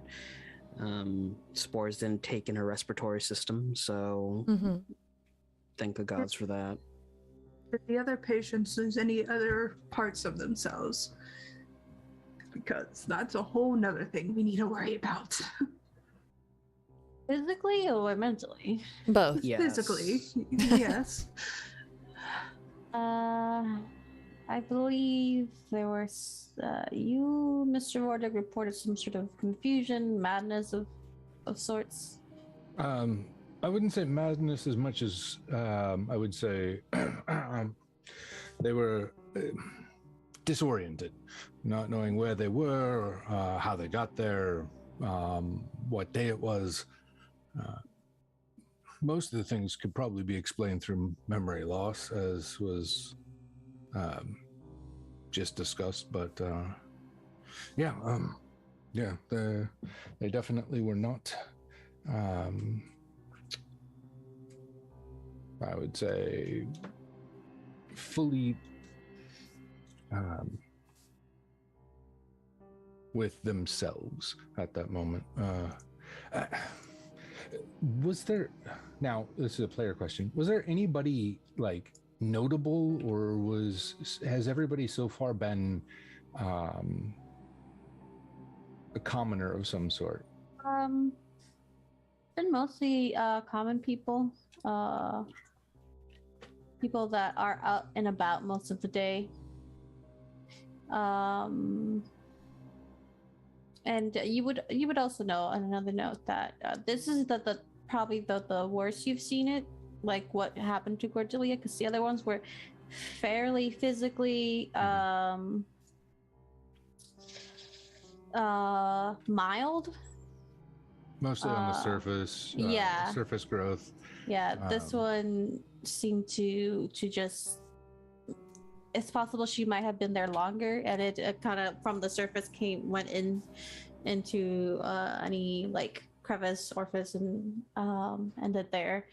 But usually the other ones, other than like the mild confusion and the lack of memory and stuff like that, weren't as bad. Now, the other thing, just to clarify, she clearly had full grown mushrooms, not just patches of spores like some of the others. Did any of the others exhibit signs of infection? Because that's new to Vordrek. Like Vordrek did not note that previously. So now he's kind of racking his brain with that information to see if there's anything else that he could add. Other than like surface level infections like growths, or like internal. Yeah, something internal, because that's the vibe he got, because they've removed they said they successfully removed any of the growths, but that they were now fighting the infection, which is what stood out to him. And so it'd be more along those lines, like, what is this infection? Some did have a as if you ask Strut, he will let you know, that while some did have growths that were removed, others did have a more topical skin infection that needs time and treatment. Some seem to have a harder time breathing, though that seems to be a natural reaction from the spores. There wasn't any internal growth there at that stage, at least, and that has been taken care of with medicine. We've made sure they're all clear and no longer infected when they leave. They were taken care of quite quickly. Cordelia has been our worst case, but she seems to be doing better. I have a question to both Vordrek and you, Tiberius. Is there any myconoid colonies near here? I don't think there's a... He thinks from... Is there an entryway to the Underdark? I mean, it could be possible. The forest does stretch out a while. If I'm correct, I haven't been here too long. Oh, if it's a myconoid issue, they don't fall under Fae, but they could disguise it as Fae magic. Possibly. They're clever enough. Tiberius, has there been any pushback to your being here? No. Should there be? Am I in trouble? No, but this seems like a rather urgent situation, and they sent Vordrek on a rather long journey to get to the court rather than just having him teleport in. They also sent me. I They think didn't you're send one of perfect. the doctors from here. Well, I think they're doctors perfect are as well. busy. Well, I think you're also, a perfect person to sound. You've been first-hand account of everything. You know the most, you've witnessed the most, you would have first-hand knowledge. I've been told you're quite the expert in mushrooms and fungus. Who was it I that am gave quite you? familiar, yes. Who was it that gave you the order to go off and retrieve us? It was just a letter sent to your house with like a seal of the city government. Some bureaucrat. There was no name attached to the letter. Nope. Just the seal, the official seal, and the orders, and within the letter were the paperwork in which I'd have to provide for transport and for entry into the Twilight Court. You work That's all. night shifts alone. Typically.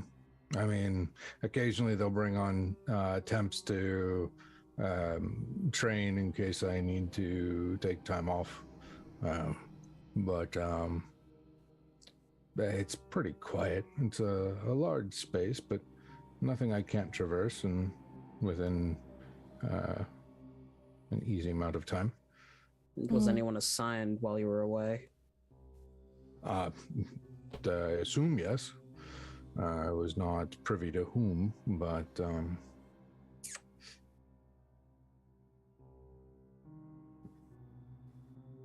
It could just simply be trickery on some sort of otherworldly side. And the officials and the bureaucratic sense, while it is priority, it's not a main priority. It's not infecting the populace at large. Honestly, this is fairly typical for he kind of gestures towards himself, what we would do as long as it's not a major health panic. We're not going to move on it quickly. Dr. Strutt, in your findings, are these infectious to any capacity? I mean, as infectious as cordyceps can be, they are a parasitic type of fungus. So they do their job where they try to get into the system, but like I said, Cordelia has been the most the farthest along case. The other ones were caught in time where they hadn't made it into any of the systems, or if they had into their lungs, there was just spores that we would be able to get rid of.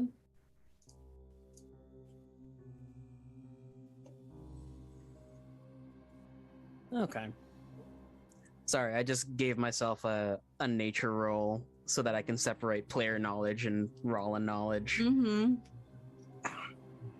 One of the features of a cordyceps, though, when reaching full maturity, takes over the host and then leads them off somewhere to be picked off by a predator, basically, so that it can propagate once again. Are there any late stage infections that you weren't able to treat? Like I said, Cordelia was later stage infection. Probably for the better. Hmm. It seems that if this is just nature doing its thing, it is going through a little bit of a testing phase. If it's somebody else, it probably could also be doing a testing phase. That's what I'm concerned about. You wouldn't happen It's a- to... Sorry, go ahead. Okay. It could be a cry for help too. Somebody is intentionally infecting these people to bring attention to something at large. You wouldn't happen to know of anyone by the name of Astric, would you? Eric, let me scroll for him. See if our well-traveled doctor attended a funeral recently. Not with a 3, no. I don't know anyone by that name. Oh. Do you have a last name or a place? No, none. Just an unusually large funeral we've been informed about. What still worries me is the fact that a governmental letter with the seal of the city was sent out with no department or official's name tied to it. Everything at the court has the lady's seal on it, but it also comes with a department or signature or whoever authorized it. Not just the seal of the court. My understanding, that's how things function in most government bodies. Usually. It seems that then we have a... you all have your answers, as you would need to look into this in the forest and in the bureaucratic sense. Why don't we go pay some officials a visit and poke around a bit? Make our presence known. Maybe we'll I get have to lucky look and one will... nice. No, absolutely not. Look like you. Okay, good. Good. The more unassuming, the better. Maybe we'll get lucky and one of them will attack us. Won't that be fun? Haven't punched somebody in over a month, so yeah. I have a new sword. I'm ready to use it. All right. What? What's that for? Don't give me that look. You can always test your sword before. I did. I tested it against you in the sparring ring. I did just fine. And I only had one arm at that time, so I think it works out. Me going easy on you is not testing it out. Why were you going easy on me? That's a bit rude. You had one. You had one arm. I'm rather insulted. The idea was for me to start training again. Right. We're gonna do this thoroughly. Don't punch people. Don't stab people. I'm not gonna stab people if they don't ask for it. Or deserve it. Where's your town hall, Lordrick? City center. Thank you. Dr. Strutt gives a nod of his head as he wanders out. Mr. Eliella. What? Comes back. Ah, Take off your goddamn infected medical stuff. Don't go walking outside. We're going to. Well, They so- have a set area for that. There's quarantine around the corner. I swear. any other questions or concerns or comments that you wish to address before you leave? See you next month. I'll be in touch. Will you be in town for a while? As long as I can help with this, yes. Excellent. My birthday next month, and Oh, I'm sorry, I'm not aware of your birthday. I apologize. that's why I'm inviting you to. He wanders out, then comes back. That's why I invited you to tea. Was I supposed to know this? No, you weren't. This No. is just kind of how he operates. I'll send you the invitation for the party. All right. If you want to come, that is. So, I mean, if my time is free, sure. I'll send a birthday and a late wedding present, I suppose. Oh, he just bought a new home. Oh, housewarming present as well. You owe her like 4 presents at this point. Well, I Dr. wasn't Strahd? invited to anything, so Presents are gifts and not an really. obligation. It's very true. No, I think they're obligation at this point. as Not he to me, wanders Mr. out. Aliella. Goodbye. Well, why has Jack been telling me that they're not required? Because Jack's a good man and I'm not. I need to call him later. But yes, you are able to discard of your safety equipment. And sorry. That's funny.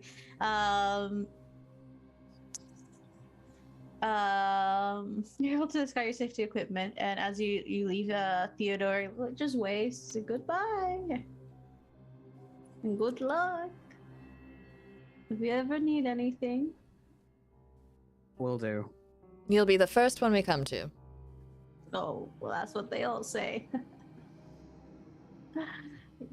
Have a good day, Missy. What if that doctor's behind it? That'd be so disappointing.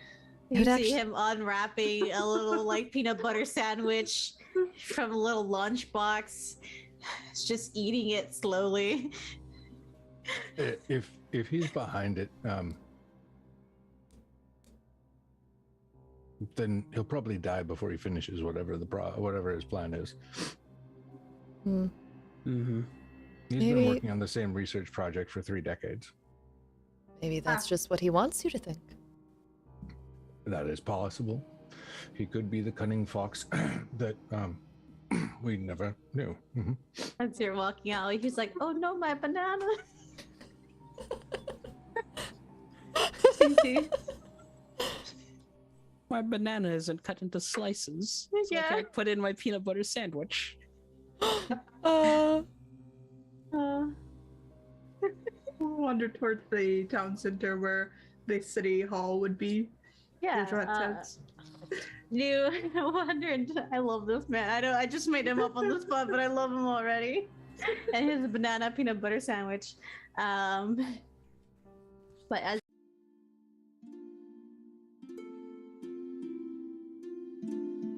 I promise. There we go. We're back. Button, who's got the button? My desk is absolute chaos right now because I took my computer apart and had to rerun everything. And Fair enough. sorry. it's all right. As you make your way, God, I have so many channel points. Sorry about that. I just popped up all of a sudden. As you make your way through the city into the city center, you see that it is a grouping of more important looking buildings, taller, grander buildings with a bit of a fountain in the middle in a courtyard. And you see people walking from building to building dressed in more upper class dresses, finer clothing, more official looking clothing. There's guards posted. Sorry, I have a hiccup that's not coming out. I'm so sorry. That are posted at the entryways of these buildings. There's one that seems to be the main building where others branch off. They don't seem to have signs or anything. Because why would the government make things easy? Anthony pauses for a moment and reaches back into his mind and is like, it's that one. Goes over towards the City Hall building. Welcome to the Department of Carts and Horses. Please sign Form T57 and step in line.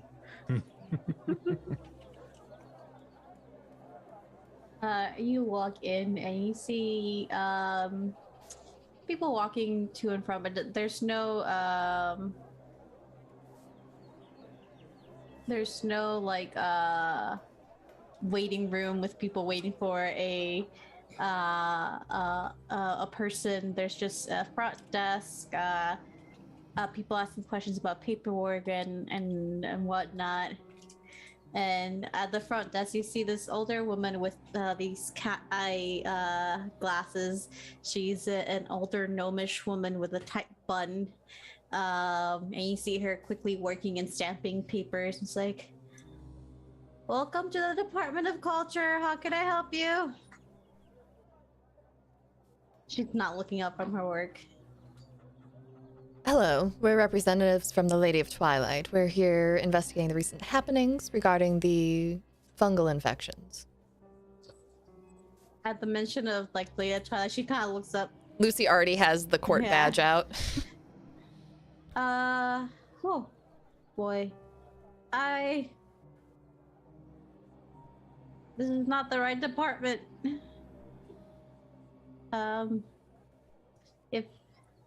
If you go across the courtyard, she'll point out the door.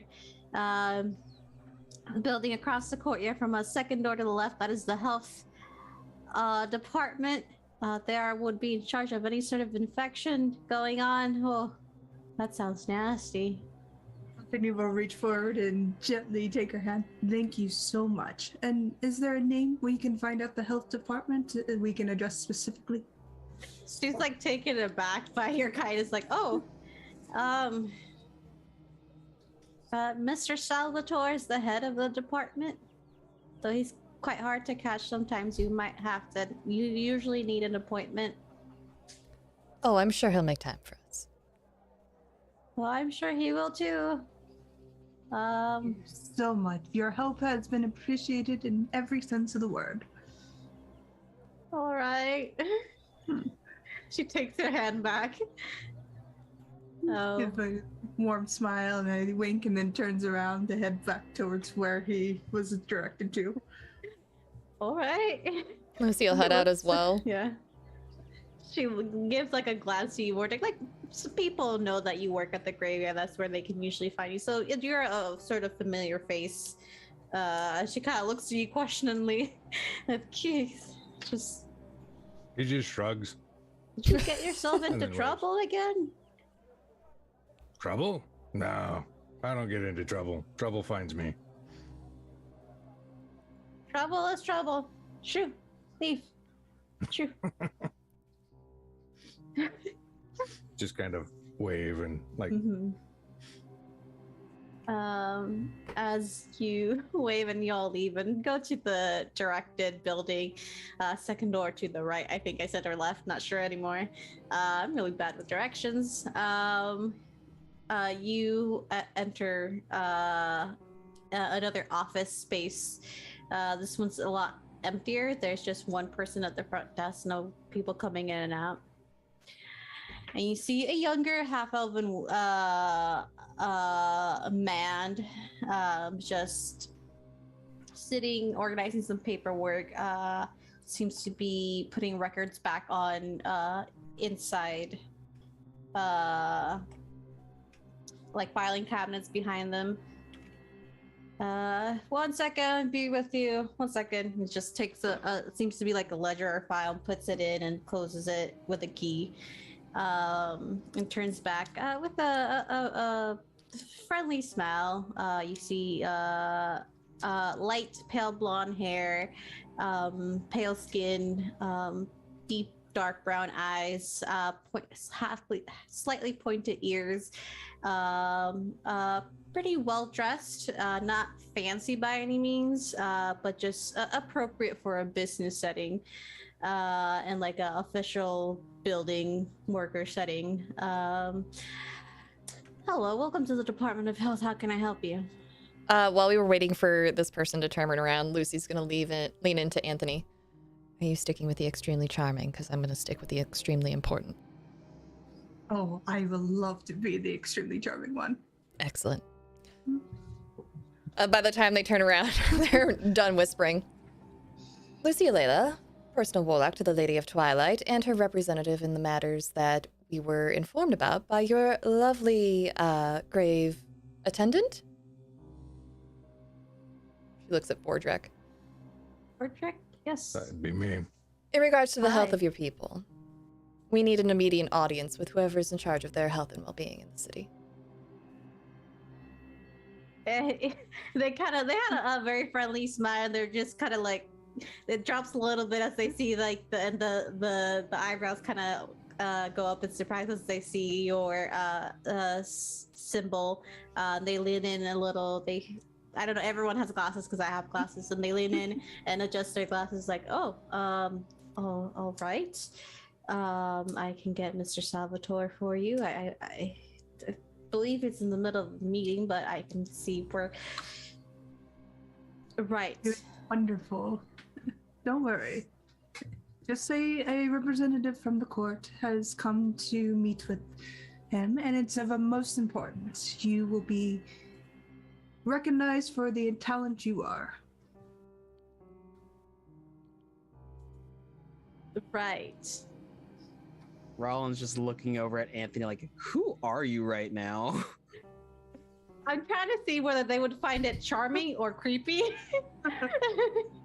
Go ahead and roll me a charisma, like a persuasion, I guess. Roll for creep. Roll for creep.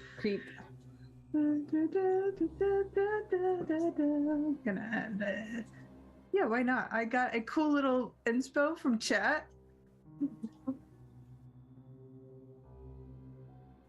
17. 17. Right. You see their shoulders kind of relax a little bit. I'll be right back. And you see them leave. There are some chairs you could take should you wish.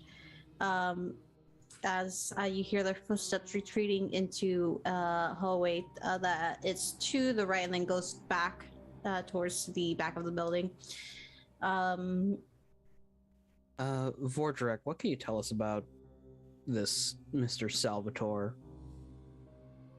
Have I had any interactions with him?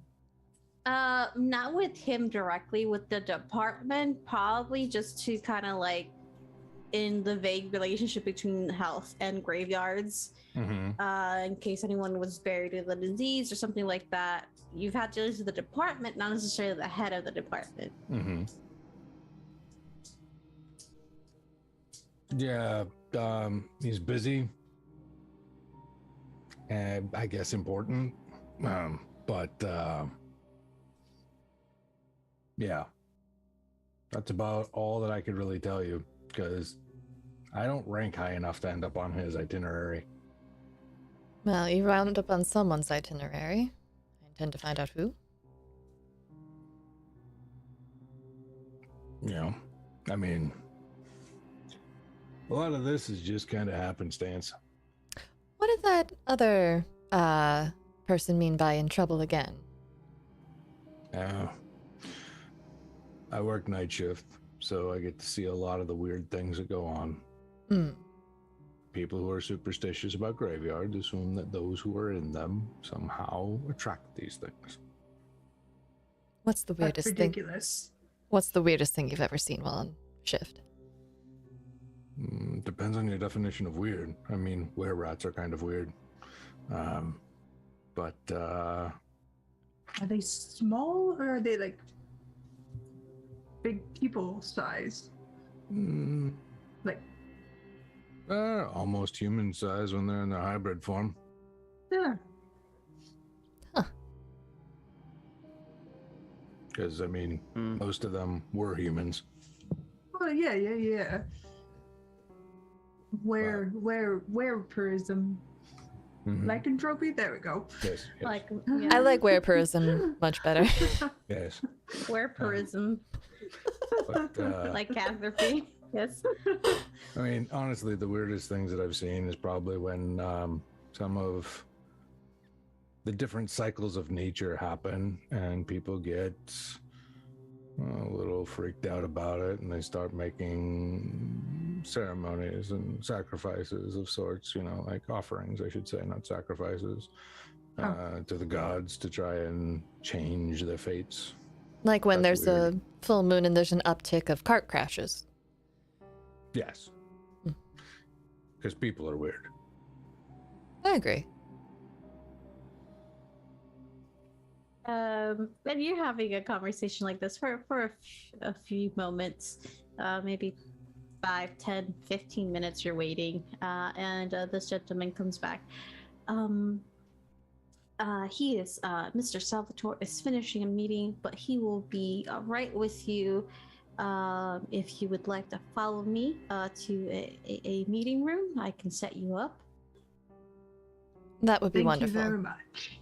You're welcome. Any refreshments, coffee, water, snacks? Yes, well, we require a tray of waters, please, as well as whatever other refreshments you see fit. Take your Right. time. You have done a wonderful job. Yes, do please follow me.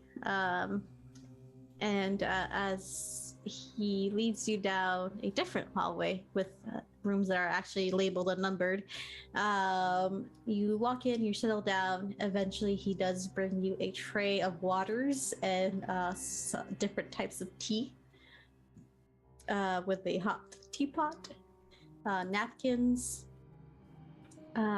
and just as if you need anything else, just let me know. My name is Ren. That's REN for people. Yeah, I'll be right outside. Thank you, Ren. Thank you You've very been much. All right. Been a delight. Yes.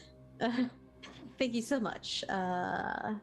She'll just kind of like bow and like walk out of the room and close the door. Oh, this But is it's so an- much fun after being cooped up in the court for a month. God, it's the nice crackers. Yeah, then he holds them up. Yeah, it's like the really nice, fancy, like herb and garlic crackers. Lucy said, bring us some waters and impress me with the snacks. Yeah, there's some nice like she selections. But with that, before we get into meeting this Mr. Salvatore, we'll end the session there as we're about a few minutes off. Thank you for everyone for watching. Thank you, Kris, so much for joining us today and for the next coming weeks for this little arc that so who knows where it's going. I mean, I do, but you guys don't. We'll start off with a little sign-offs. We'll go around the same order, starting with RJ, ending with Kris and players, and then me. So RJ, who are you and wait, not who are you. What's up, RJ? Do your outro. I'm so sorry. We got You're you. fine. Hello, everybody. I'm RJ, but today I'm championing Unicorn Riot.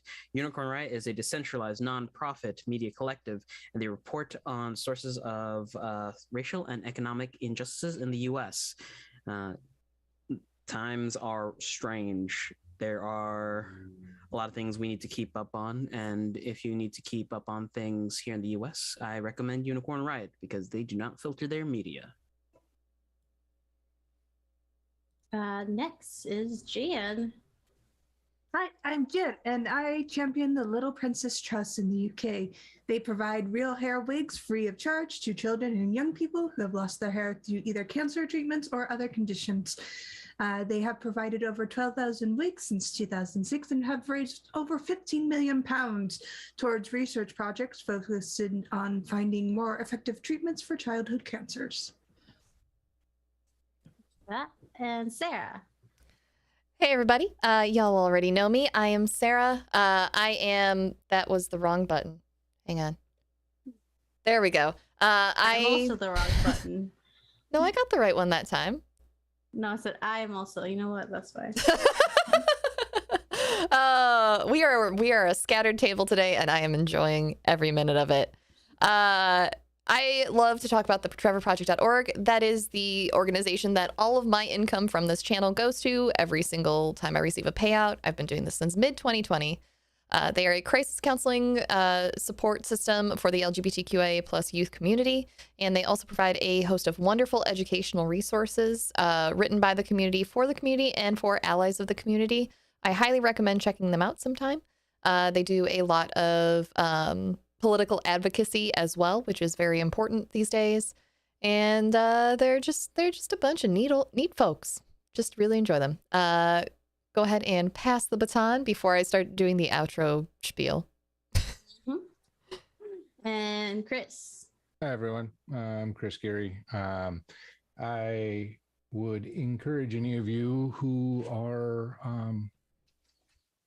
looking at the world around you right now in the pandemic that we're in and consider your local healthcare charities. There's going to be a lot of people that will have a lot of extra medical expenses now, and many of those healthcare charities will help offset those costs.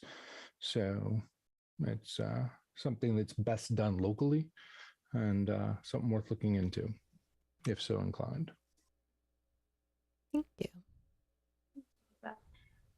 And hi everyone, my name is Satan or Alyssa Vamp on the interwebs. And the charities that I'm championing and bringing your attention to are two different ones. One is Equality Texas, which their mission is to work to secure full equality for lesbian, gay, bisexual, transgender, and queer Texans through political action, education, community organization, and collaboration with others. And as well as I am championing Organización Latina de Trans in Texas, which is a trans woman-led organization in Texas for the entire trans community. And I'm championing these right now because there is a lot of things happening in the world in general, but there's a situation in Texas where a bill is being passed where parents who allow their kids to be who they are being charged for child abuse, and this law threatens to out people who aren't ready to be in that part of to be out yet. Is forcing workers to do these horrible things as well. So if you donate to them and look into them, they're both fighting to prevent this from happening and to stop putting this stigmatism as being trans, being some sort of abuse, when really you're just finding and realizing who you are, and it shouldn't